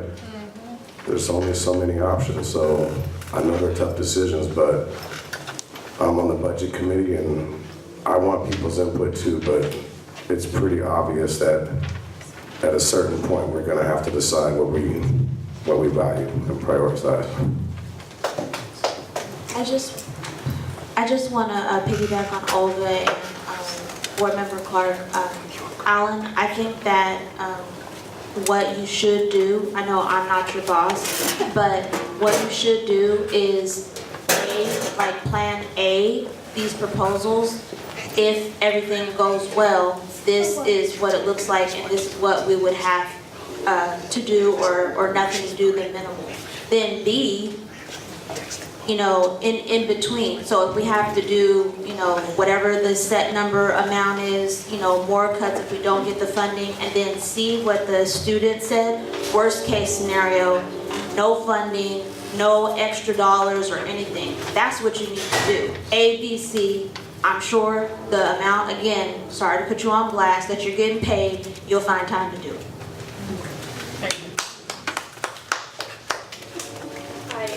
Just a couple quick things. I just wanted to say, Jacob, I agree with you, like I really want to see the transparency, but for me, it would be a lot easier to get down to brass tacks about what programs, if I felt confident that everything that wasn't a program that could be cut had already been cut. And that's been part of the call for transparency. Like, are people going to conferences still? I don't know. What's in the budget? And so I think that's been part of it. And I think I would really want to do as little of the football versus French, special ed versus AP fighting in our community as we can.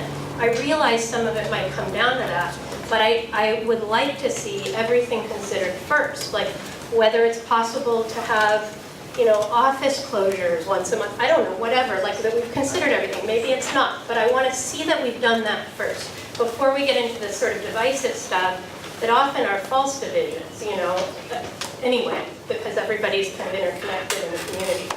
But, and when one set of students lose, so do others, and then the other thing I had was just a very small clarifying question. An earlier commenter asked about the possibility of could we keep the 9%? And I just wanted, and I know that's coming up at the January 9th meeting, the discussion of that. And I just wondered, Alan, if you had a number that you could attach to that so people could think about it. Like if 3 million is that represents the 3%, 9% would mean cutting how many more million? So regardless of what the reserve is, we would need to reduce our shortfall by $3 million. The 3% represents $1.4 million, so 9% would represent $4.2 million. But they're two different things. Regardless of what the reserve is, we need to reduce our shortfall by 3. I realized that. I just meant. Can I take a crack at that? The budget is your household budget. It's how much you spend every year. The income is how much you're getting paid every year. Right? Hopefully, you're getting paid enough to pay all your bills. The reserve is your bank account. It's just a savings account. If nothing's going into it and nothing's coming out of it, it stays the same and it doesn't affect your budget at all. If you get sick for a month and don't get paid, that's when the savings account comes in. So to maintain the 9% is exactly the same budget as maintaining 3%. It's just we need to make the cuts a little earlier or put a little extra back in to bring it back up if we've gone below it. But it doesn't, but in terms of how much needs to be adjusted in the budget, exactly the same, because that's just a savings account, it's a separate. I understand, so what you're saying is that we're currently, but see, here's what I don't understand, is if you have your savings account and you have your household budget, and you say, oh, okay, to maintain my household budget, I can get here with this is the amount I need to cut or raise additional revenue. And in one plan, you dip into your savings and you keep a lower savings account, then presumably you do less cutting for a couple of years and go deeper into that and then level out. And in the other plan, you have to, it seems to me that to keep that savings amount higher, even if it's only for a few years, there's an additional amount of money that has to be allocated to savings. And I guess I was just asking about the size of that and what it would mean in the short term.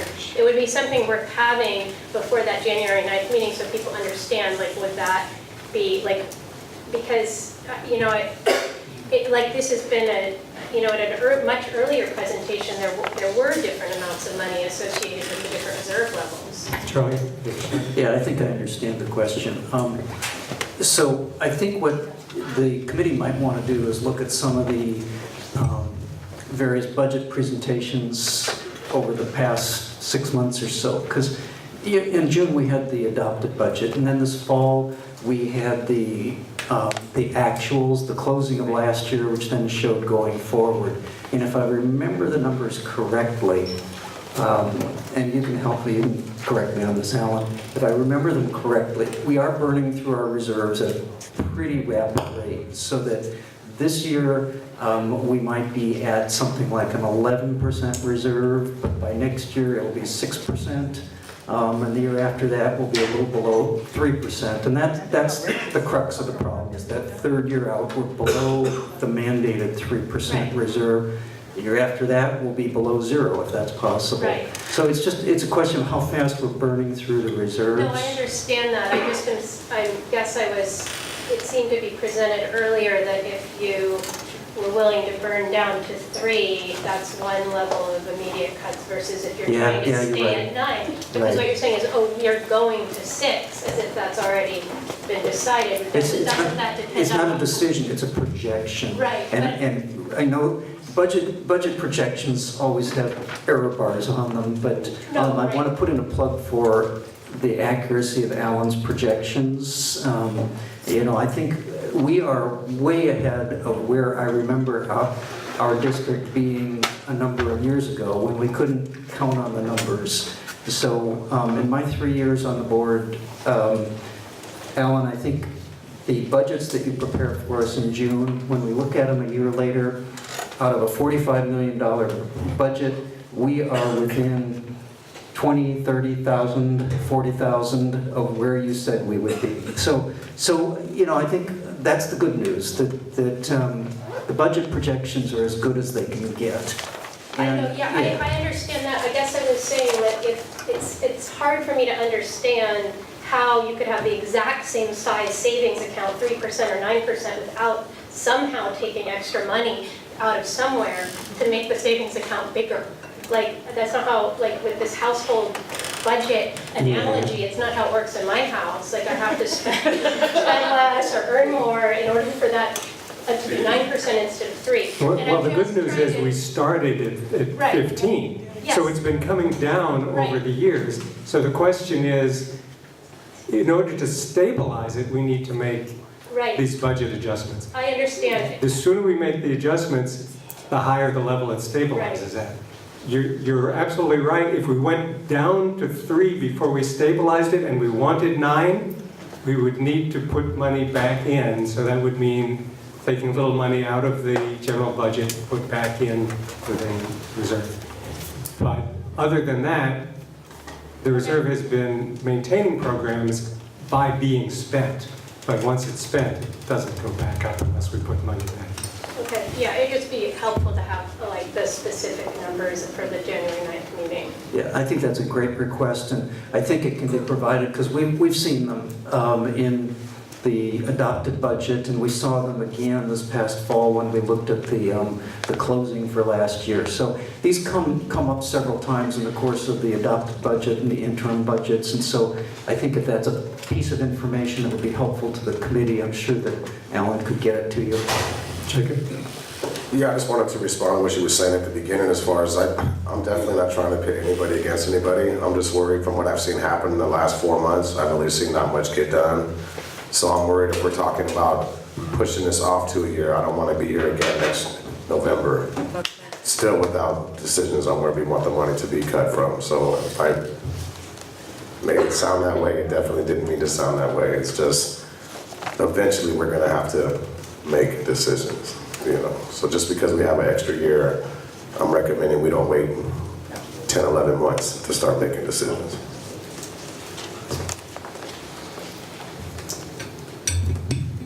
Hi, my name is Patty Fujiwara. I'm an Albany resident. I'm also the co-president of the Albany Teachers Association. I really think what we really need to keep in mind is that we need to put students first. I've been hearing lots of talk about cutting programs, cutting positions, and what that means is it's going to directly affect our students here in Albany. What I would like to really emphasize is that education does happen in the classroom. And so I would like to see you put students first to consider making deeper cuts at the district office and not at the sites. Bringing district administrative spending down. If you bring it down, students will have more opportunities to thrive. Spending for Albany's general administrative spending represents 7.9% of the current budget. The state average for the same spending is 6%. If Albany brought down its district administrative spending down to this level, this would represent a savings of almost $1 million.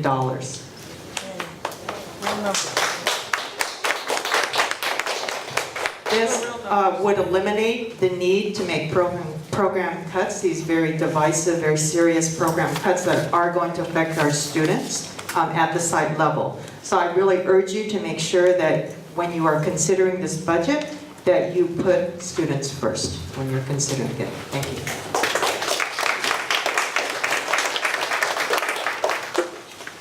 My name is Miriam Walden, and I am a teacher here in Albany. I'm the treasurer of our teachers union.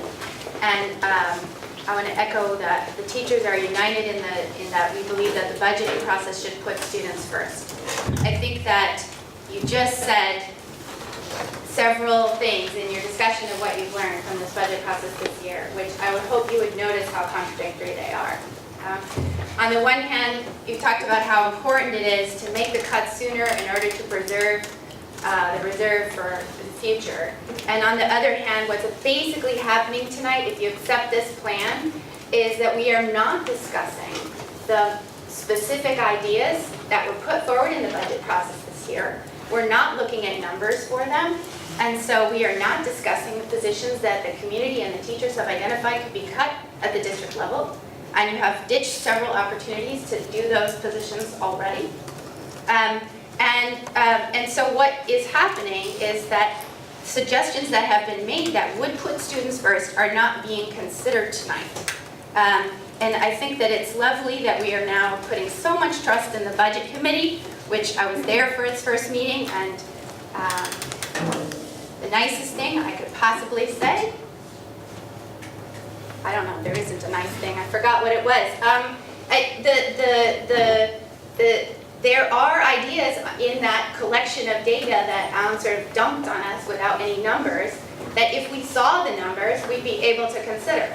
And it is reasonable that a budget committee could, once numbers have been attached to something like the district office savings that were suggested, and the school site savings that were suggested, it's possible for a committee to think about what would put students first. And that was, I think, our intention.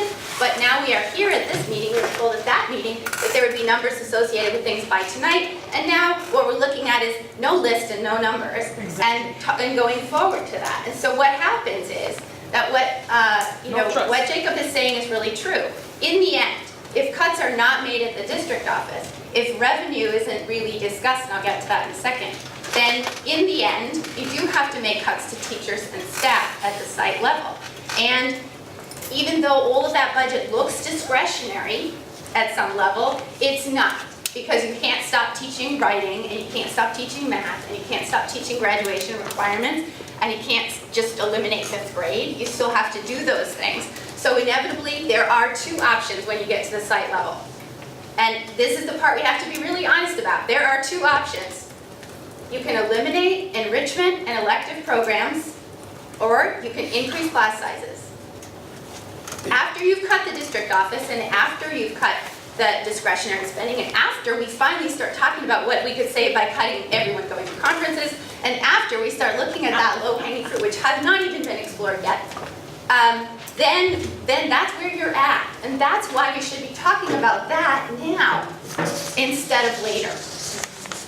So on the revenue issue, it feels incredibly disingenuous that we've gone through this whole process of talking to the community about why we have a budget problem, and there's not an acknowledgement on a broad level that a serious reason why the budget is a deficit is because this board has allowed enrollment to drop to 225 students over the last 3 years and failed to replace that by allowing inter-district transfer students who want to come to our district come. And I know the superintendent has said that that's not going to save money because it equals, but the superintendent was in my classroom today. I have 12 students in a government class. I could teach 20 more students at the same price.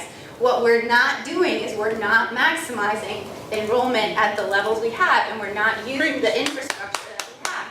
So we need to bring in students from outside to do that, because you can't support an elective program without the large elective program and the library services and the infrastructure that we put around our schools to support services is supported by a large enrollment. So when you allow the enrollment to decline, you have to either choose to eliminate that elective infrastructure, that library infrastructure, to try to have librarians who work like 0.6, or you have to choose to maintain the higher enrollment by accepting the students that I want to teach and other people want to have in our school district. So until we're going to start talking, we could talk now about raising money next year by bringing in more inter-district transfers, and you're delaying that conversation unless you stop that process and put it back on the table. So what we're asking is that you put students first. What we're asking is that in every single item here that you ask, how does that affect students? And what we're asking is that you begin to prioritize the discussion that can help make sure that the budget cuts minimize the impact on students.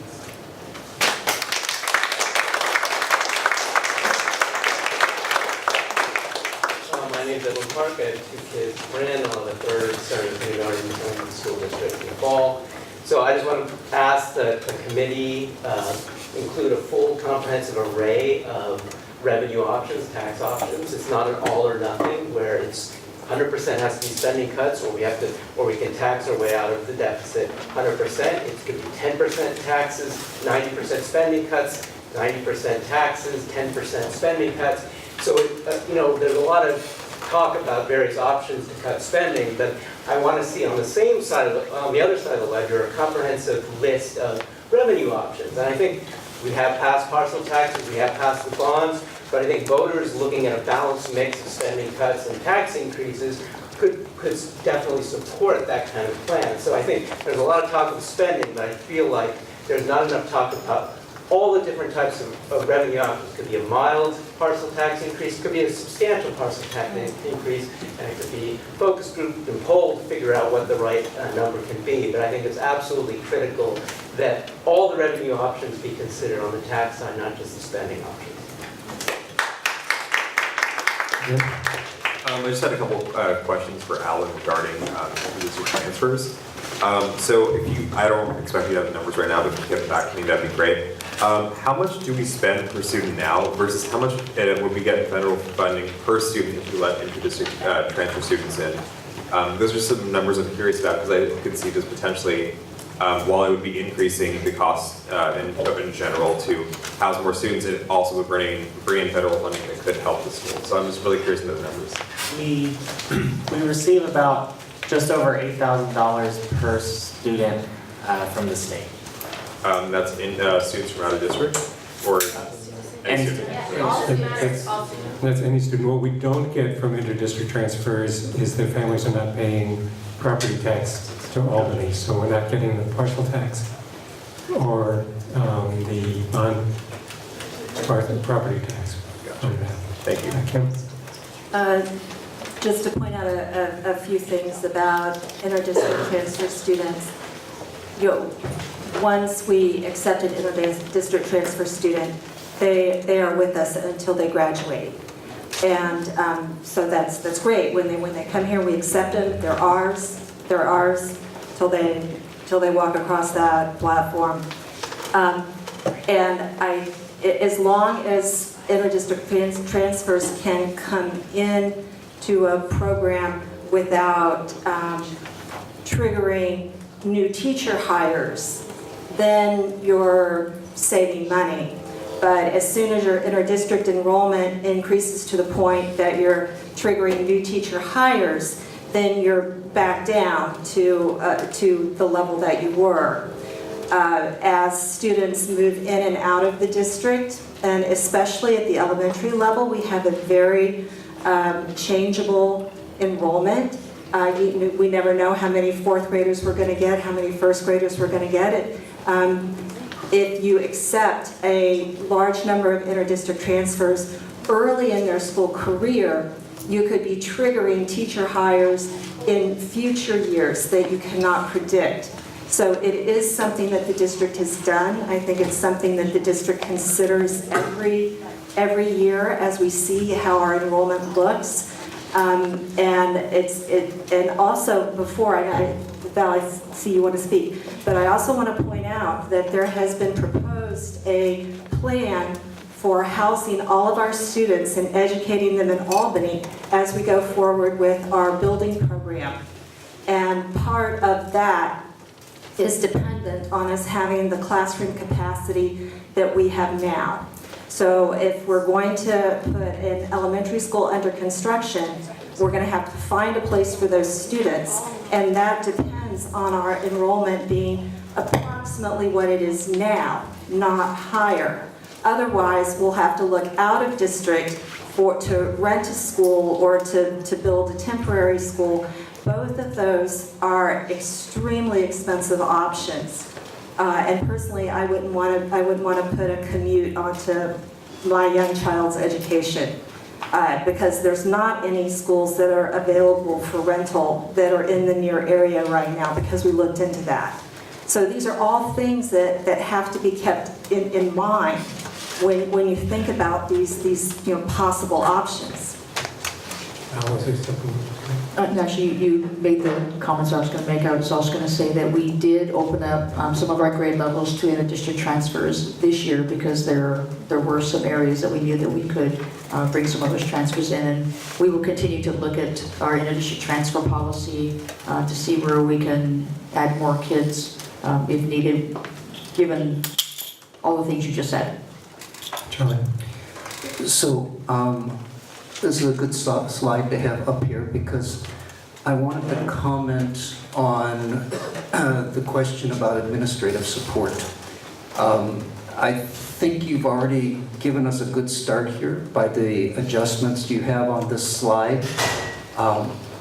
It's probably possible to make some more adjustments that will help us with the $212,000 that we have to make up still. It's utterly impossible that we could close a $2 million gap with administrative cuts. There just isn't that much. I think all of us like having principals at our sites, and we have to remember that over half of our administrators are site administrators. They are principals and assistant principals. So while I think we've got a good start here, we can maybe do more. I would also remind the board that last meeting, a week ago, we listened to the special education teachers and staff talk to us for an hour and a half about how they needed more administrative support. Because when they don't have that administrative support, they are doing the work, the paperwork, and they are not spending time with the kids. So I don't think everybody's speaking with one voice here. And I guess the lesson is that, yes, there can be cuts to administrative staff, but they come at a cost. And the cost is what the special education department reminded us last week, that somebody has to do some of that work. And if we don't have the support staff to do it, it's going to fall on the teaching staff. So I think we really need to think about these questions pretty carefully. They're nuanced, and I guess that's probably enough. Yeah, I just wanted to add, I don't remember anybody at the last meeting, parents or teachers, asking for additional people at the district office. What it sounded like I was hearing is they wanted people at the district office to step up and do some more of the work. That's what I heard. You don't think so? Jacob, they asked us for a different, there were like 3 positions on that list. No, that was Alan's list. No. Val made. No. New positions are for people who are already at the district office to take on those responsibilities. Yeah. That's different than asking for. see if I can. Go check. While you're looking, want to read it? Thank you. Thank you. My name is James Fon. I'm a parent of students at Cornell and Albany Middle School. So I also wanted to follow up on the previous speaker and ask, what are the revenue generating options besides a parcel tax? I see on here there is a category for other local revenue that currently makes up 3%. Are there other kinds of taxes and fees that we can implement? Are there other kinds of renting out facilities that we can do? Well, one of the sources of local revenue are things like donations from school care and Albany Education Foundation, and those are, one, not anything we can count on, and two, tend to be earmarked for particular things, and I think I would hope they continue in the future, but it's not something you can sort of squeeze harder and more will come necessarily. I mentioned the issue of things like investing in solar at a cost of less facilities construction money going forward, but you could lower your operating costs by doing that. I don't know where we stand in terms of renting out facilities. I think it's fairly extended. I mean, I don't think there's a lot of slack there. You can't double what we get from facilities because they're pretty extensively used by both the district and outside parties. And there may be other sources. Yeah, there are small sources. Interdistrict transfers are a sort of increased income, but as was pointed out, I think Kim pointed out, down the line sometimes it doesn't end up helping. Short term it definitely helps, but in other years with other kids moving into the district, sometimes it's a wash or even costs you money. So in California, the only way school districts can raise tax money is through a parcel tax. They can't do it through increased sales taxes or like parking taxes and fees? No, the cities have that ability, but the only thing school districts have is parcel. It might be useful to have maybe Charlie talk about the previous time that interdistrict enrollment was seen as the solution. I wouldn't take it off the table, but I think given that you were here then, some discussion of that. Yeah, I was too. Charlie? Actually, for the record, I'm going to read what was distributed to the board last week. I do want to respond to this. So this was given to us by special education teachers. Ideas for special education district program services. Case manager, separate person to draft complete IEP documents, completely separate from teaching. One person per site for AMS and AHS, separate person for all 3 elementary schools. Create an independent position to complete all the initial assessments, private school assessments for the entire district. So maybe somebody can explain that to me.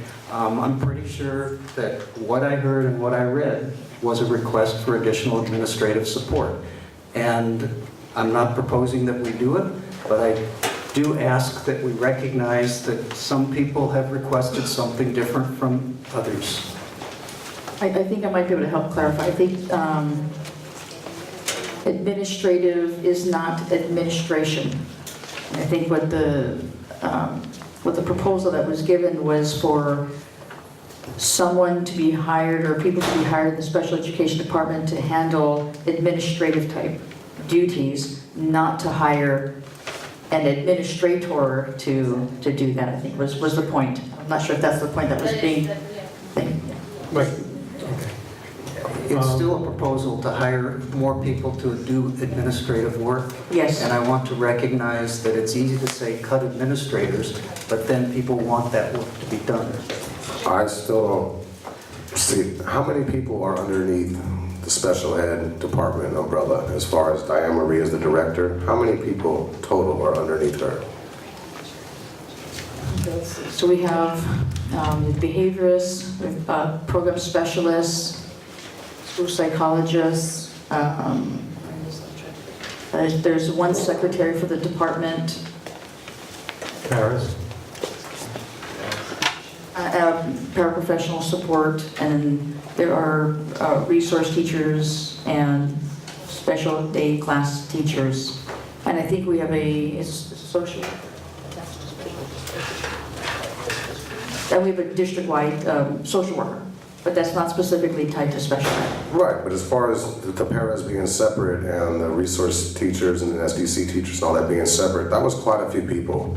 So when they came up with their thing asking they wanted other people to take on responsibilities, they might have meant for some of those other people to take on the extra responsibilities like teachers are required to do all the time, especially when times get tough and the class sizes have to get raised or certain other things are going to happen. Teachers are always asked to step up and do more. So I think they were asking for the administration that's already there under the special ed umbrella thing there. Because I don't think at this point, when we're talking about cutting and they're saying keep it away from their students, that they were proposing to add new people.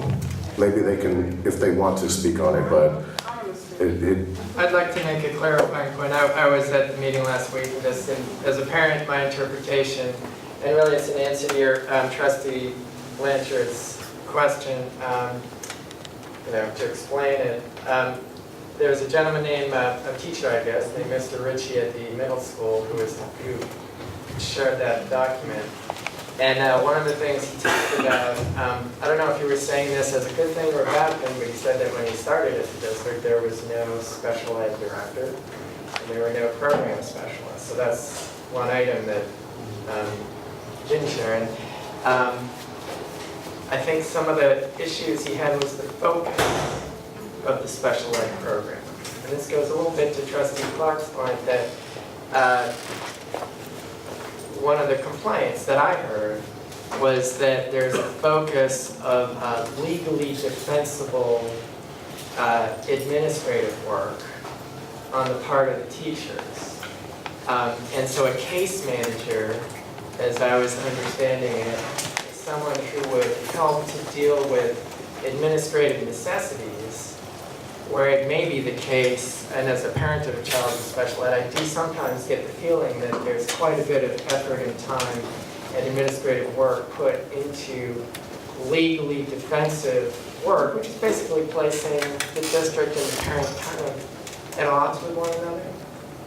And so that's kind of, maybe I'm interpreting a little bit as a parent, but that's kind of what I was hearing, is that maybe a different focus. And so is that really saying we want more staff added on to the existing staff, or do we want the staff that exists focusing in a different way so that it's more in the sense of teamwork, which is really what an IEP team is all about.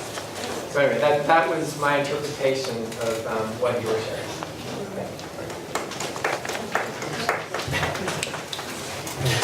I want to turn to the board just for a second here.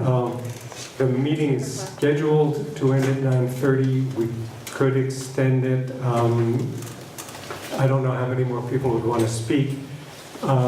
We do want the board to have a little time to discuss the proposal, which is whether we want to go with the plan that Alan presented at the beginning of the meeting and give direction to staff. We could just sit here and listen to people as long as they want to ask questions and then do that, or we could try to put a limit on it. What is the board like? I think that we can definitely listen to the four speakers that are standing. If I would be comfortable listening to speakers until, say, 9:20 and then saving the last 10 minutes for the board discussion. Okay, Rob? Yeah, as this discussion and review and discussion, we're not required to take board action. We can direct to staff. I think that's a fine buffer at the appropriate time. Okay, good. So we're going to, please, all of you can speak. If there are more who want to speak after you, we're just going to try to cut it off at around 9:20 if we can. I just wanted to my name is Samara Keller. I have 2 kids at Marin. And I just wanted to put another plug in there for transparency across the board. But I personally am confused about, God, this mic is, okay. Interdistrict transfer students. I get how complicated this is, that if you take somebody in as a kindergartner and then district fluctuations happen and you might have to hire more teachers. What I'm confused about is I don't understand if we get the same amount of money from the state for a kid who is either from Albany or anywhere else, I don't understand how that brings in money, how that's a cash flow positive, and I know that that obviously depends on if we have openings in different classrooms.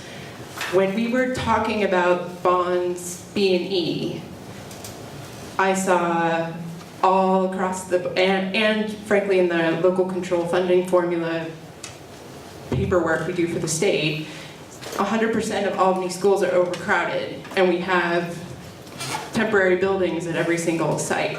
So I just want to say that as you talk about interdistrict transfer students and how they might bring money in, I'm all for that, especially if it brings money to our bottom line and it's not a cash flow negative where we have to hire more staff.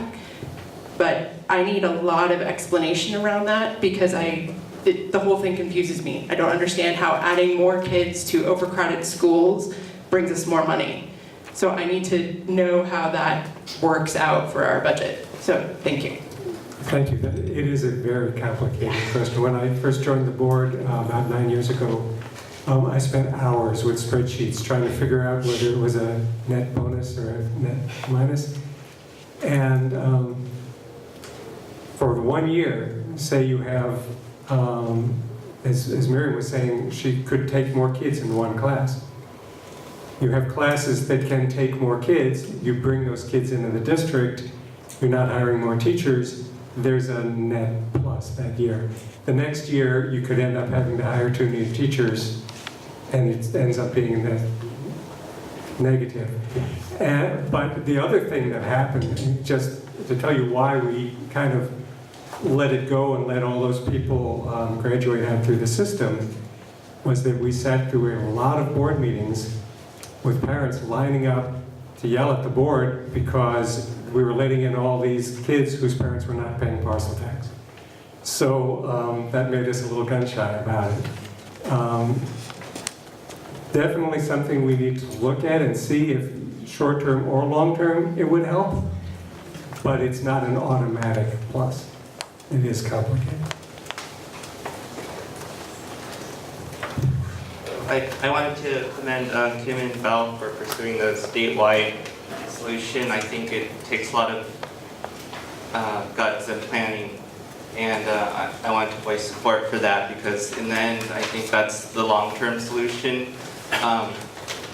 I've seen reports that California ranks pretty low in terms of funding for education, and I think we owe it to the students to try our best to get that squared out to be more fair for the students. And I'm kind of, when Kim and Val mentioned that that was their solution, I was a little bit curious about the reaction from the audience and their support. It seemed pretty lukewarm, like there wasn't applause or anything.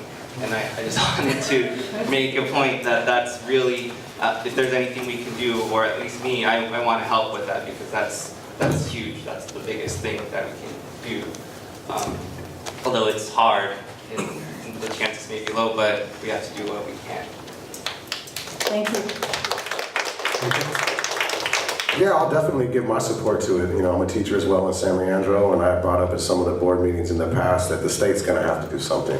So the more people get involved as far as Val and Kim and people up and down the state, because I mentioned it before, the state just can't come over and take over hundreds and hundreds of school districts that are going to dip below the 3% reserve. So I 100% support it. Thank you for mentioning that, Kim and Val. I appreciate them taking the lead on it too.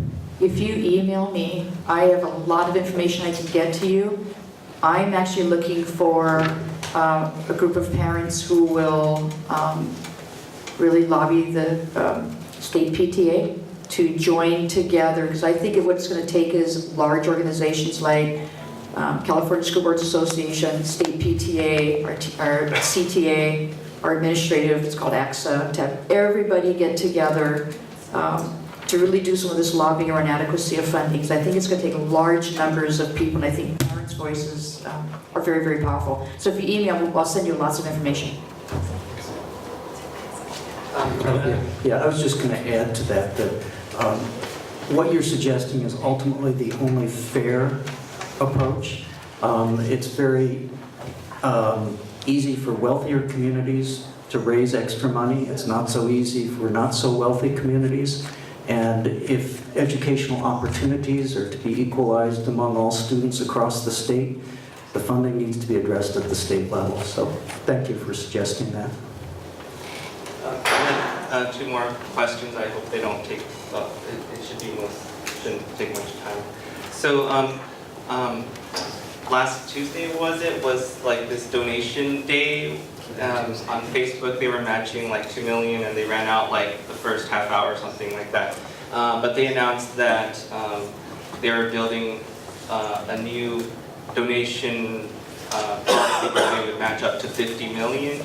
And they would make all donations free of charge, so no credit card fees, so that the schools or whoever nonprofit you donate to would get all the money, no credit card fees or whatever. My point is that I feel like it would be nice to strategize how best to donate, coordinate what we're going to cut with what we need to get through donations, for example, something like that. And donate smart so that we can get, employee matching or Facebook matching, because that could help quite a bit more than just counting on parents to donate without matching funds. I think we could be a lot smarter with that. The other question I had was, if we do cut programs, has there been thought or consideration of making some of these programs available after school on a fee basis? I know we don't want to think about that, but at some point, if we do cut stuff, some parents might actually prefer, rather than losing the program altogether, to form it as a after-school fee-based or before-school fee-based type of program. It would be illegal for the school district to charge money for a program like that, but we could certainly, and are working on finding ways to give credit to students for classes taken outside of the school. So we could find accredited programs online or in the community that people could go to. But the important thing would be to make sure it was done in a way that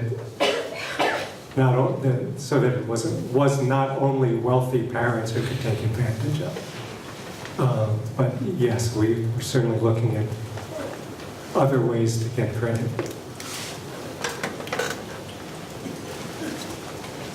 I just wanted to be able to comment on I think it was Charles and Ross that made comments about special ed.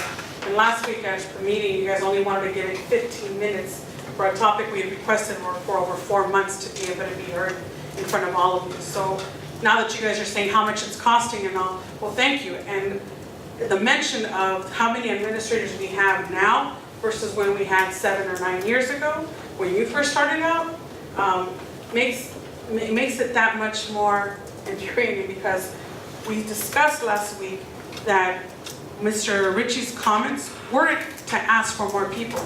Diane Marie sends emails to staff that are both paras, but you have these teachers that are central to the school that have become kind of dispatchers to other paras and other special ed folks that are staff. If there are 6 paras that are there to help our children, there's some children that are all over the spectrum. Some require a lot more time, one-on-one. Some only require not that much overview. But at the end of the day, when anyone is out, that makes the job for the teachers that much more. And Diane Marie is not rolling up her sleeve and saying, let me go cover and make sure that I can cover at least one para at one of the schools.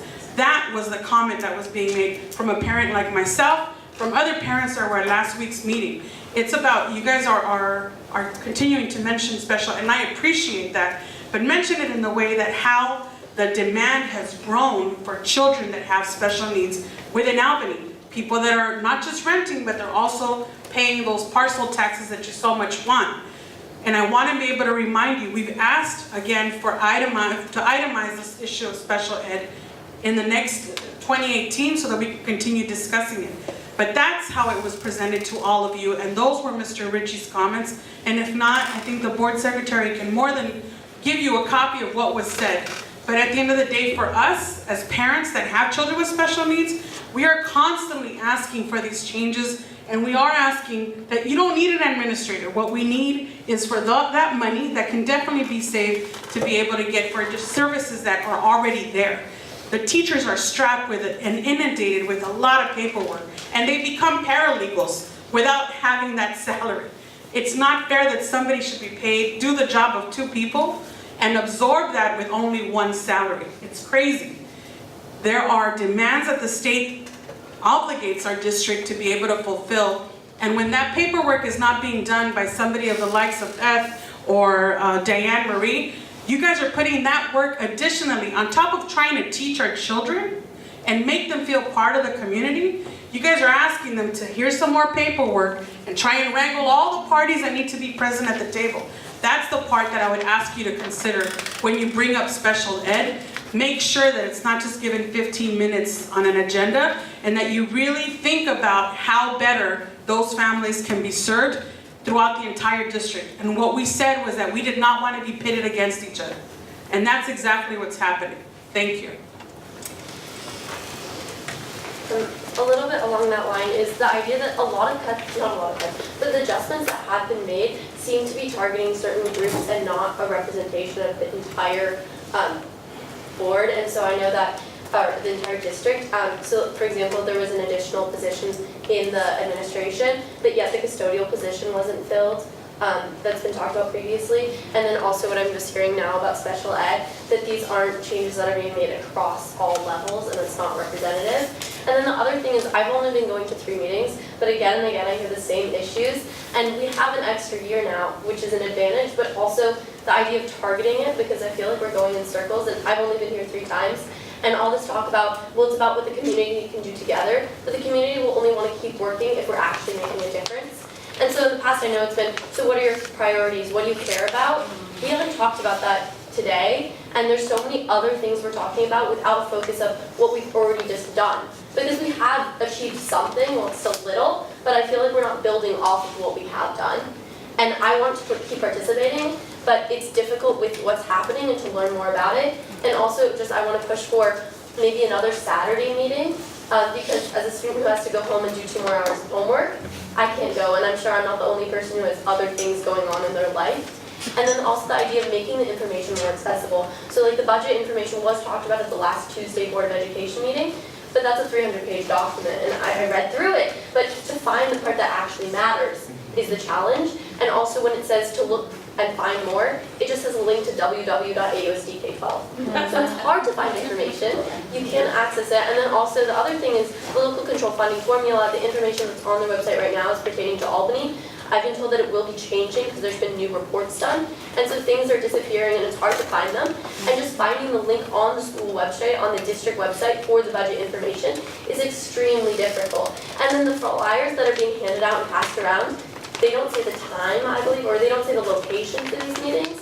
And so not only is it the time and the place and getting there that's the challenge, but finding out what's actually happening and why it's important. And then also, again, the same people are going to keep coming to these meetings, but there's so many people who aren't being listened to that I don't think are being reached out to.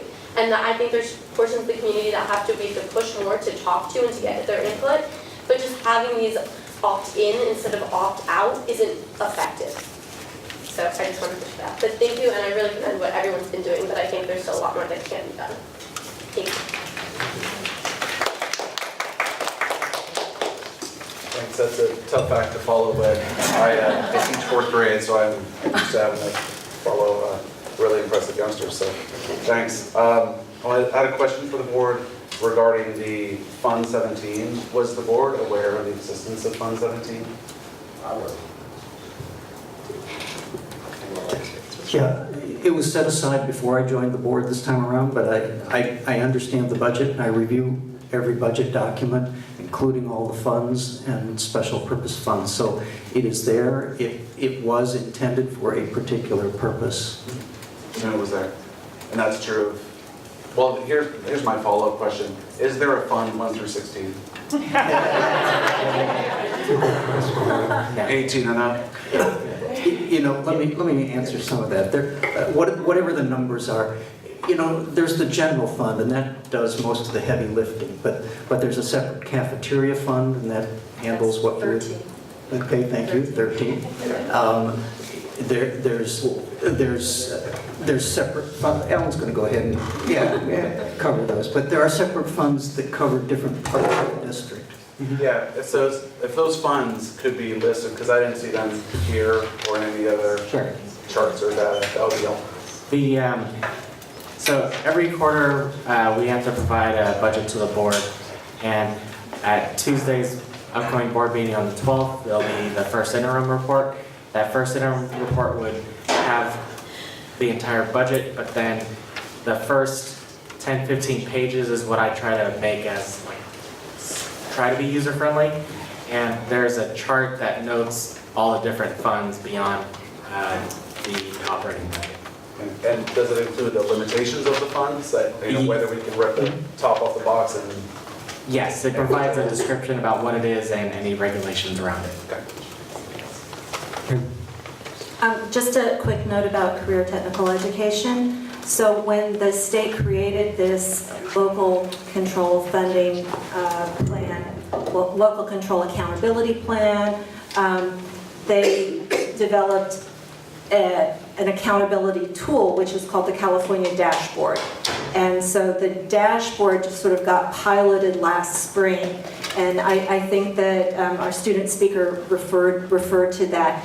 It is getting updated this week, I believe, with more complete data. And one of the things that school districts are graded on is the availability of career technical education. So it's not, we have an obligation, and I'm very interested in making sure that we have options and expanding the options that we have here in Albany for career and technical ed. So not only do we have, we're going to be measured on that going forward, and I'm interested, and I think that the building plans that have been preliminarily discussed with the AHS staff have new facilities for career and technical ed as part of that plan. Hi, I had one remaining comment. I certainly agree with the notion of putting students first. And I also appreciate the comments about, I don't know how it was said, but getting down to brass tacks. We do need to make decisions. And I guess I'm just a data guy, but the way to get to decisions is really get the data, understand the data, have the community understand the data, and face it, confront it, which is hard.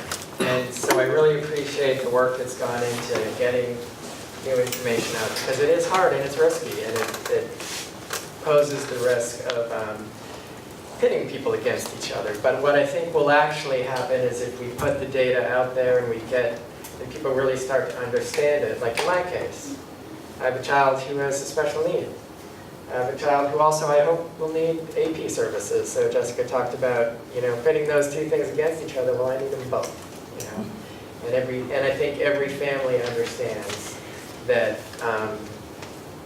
we really can't pit these things against each other, but we have to look them in the eye. We have to look it in the eye and understand that these things are going to be cut and it's going to hurt.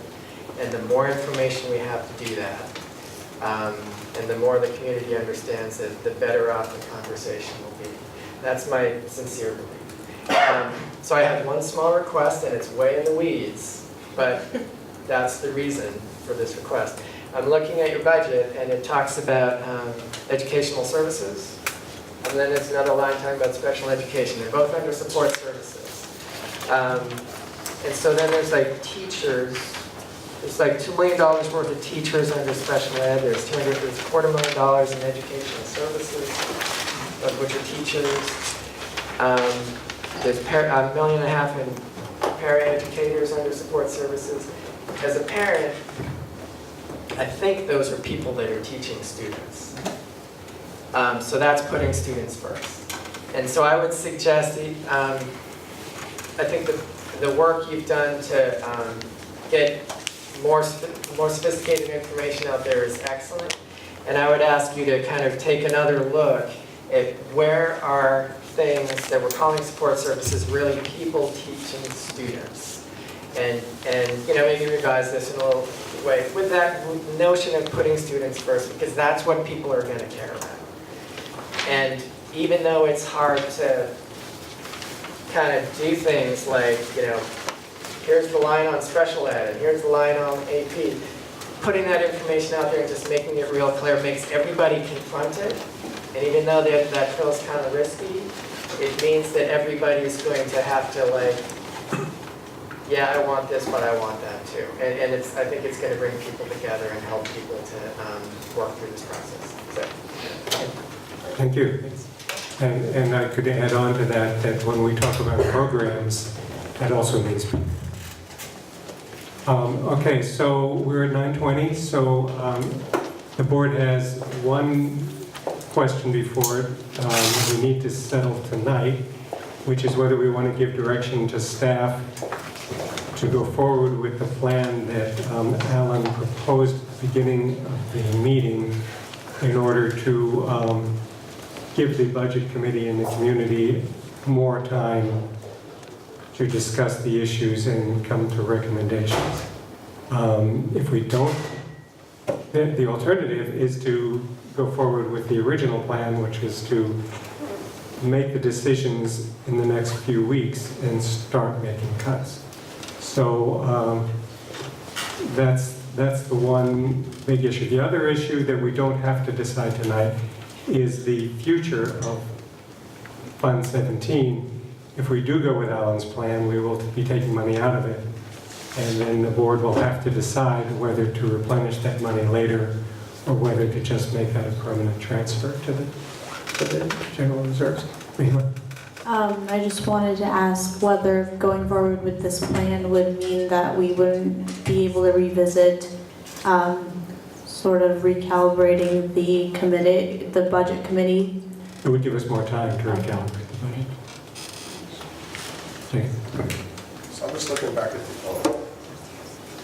So I'm just looking back at the agenda, and this is under review and discussion, and now it seems like it's turning into a review and action. We're not going to take a vote, but we do need to give direction to staff.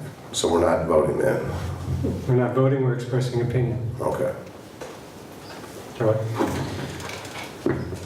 I'm actually not sure there's much direction to give because Alan has indicated that staff has already implemented $378,000 of savings out of that 1.15 million.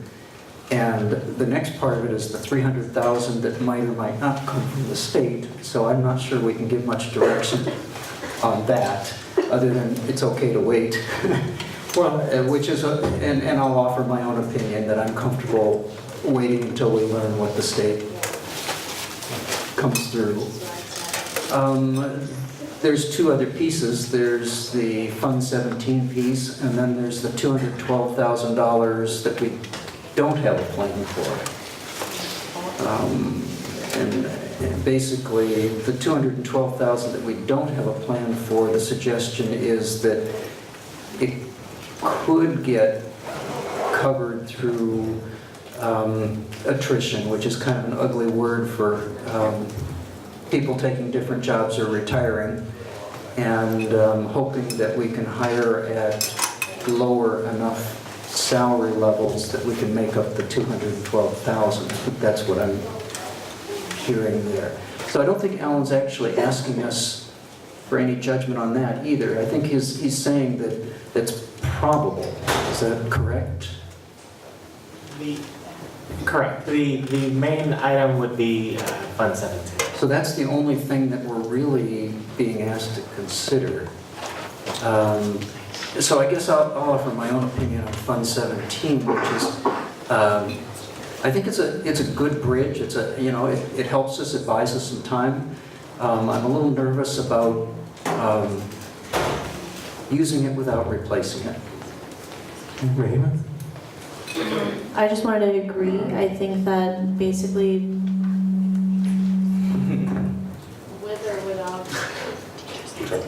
There we go. So I think that basically there's really only one plan ahead, which is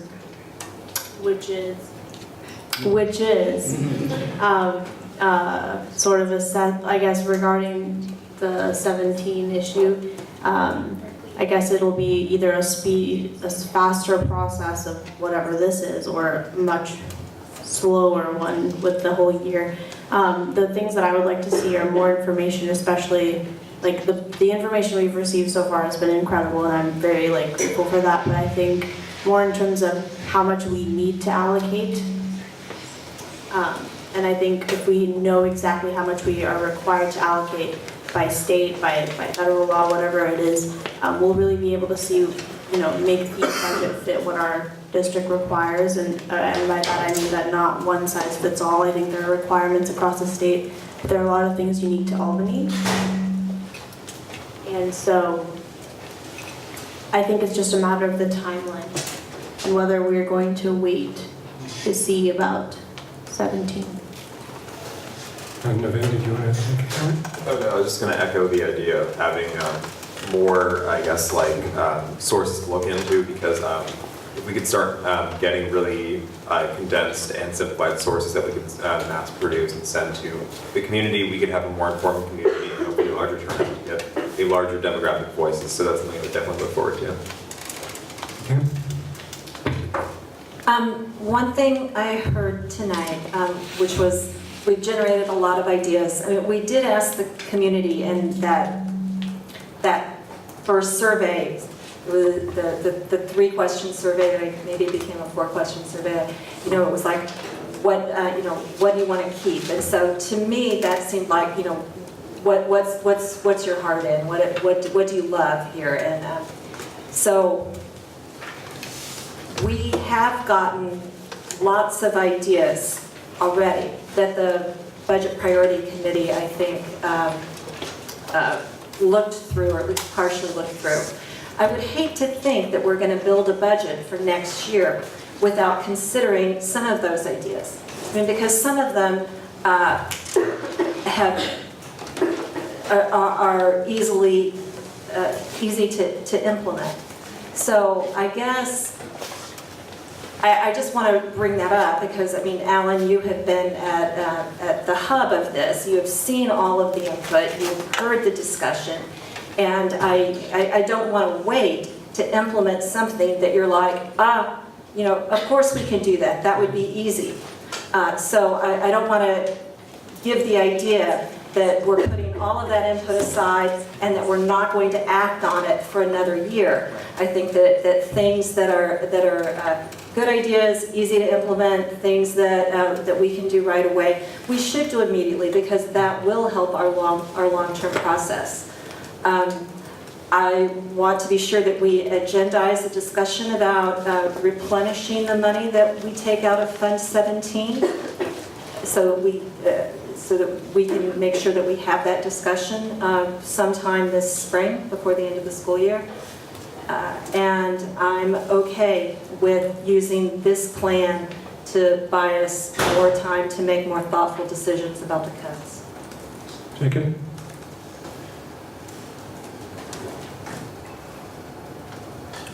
Yeah, I'm okay with it. Thanks. And Charlie, I think you're already waiting, so we'll go to Russ. Yeah, I'm a little concerned that Fund 17 is more accounting tricks than really facing up to the idea that we've got to commit to some serious either cuts or revenue. I think it's fine if the administration pursues that, but I would really like them to go in thinking that this is our 1.15 million revenue readjustment year. We'll have to pay for that at some point. It really took to heart Miriam's caution that attrition as a way to reduce your budget is somewhat scattershot. The people retire or leave who want to retire or leave, not the ones you think, oh, it'd be really nice if one more English teacher would go, or et cetera, et cetera. So that's not an artful way to build a program. It's a way to cut the budget, and that's a different thing. We've talked intermittently about parcel taxes, and there's an absolute certainty that we will have a huge budget hole if LL isn't renewed. Might as well start talking about the plan for that. and including, especially if you want to do something earlier. If you'd like to institute a larger tax and phase out LL because now we're at a new normal with a permanent tax, let's start worrying about that now, because we know that bond and tax campaigns take a while. And then last, I'd love to hear more discussion from the administration on inter-district transfer. I understand there's upsides and downsides, and I'd like to have a little better idea of what the real impact could be. You know, if it's X thousand per student, do we, it's when we, well, how many students are we below our high water mark? When we were at capacity, we felt for each school, we're still hundreds of students below that now. 240. 240 students below our maximum district enrollment. And that's not actually our per school enrollment, because the schools maxed out in different years. So there's a couple hundred students at $9,000 per student. That's a good chunk of money. I don't think we should revisit the problems we had when we ramped up enormously in 10 years ago, 15 years ago. But let's keep that on the table, at least to discuss. Thanks. Okay, so I hear, can I ask that we agendize a discussion of inter-district transfer, and I'll second that. I heard ask that we agendize a discussion of Fund 17, and I'd expand that a little bit and say I think we should have a general discussion about how we're going to approach career tech ed in the district, because it's kind of stalled, and I think it's important. So I think we have two new agenda items to add there. We had a speaker who asked us to agendize making the budget priorities committee a permanent committee. Yes. Thank you.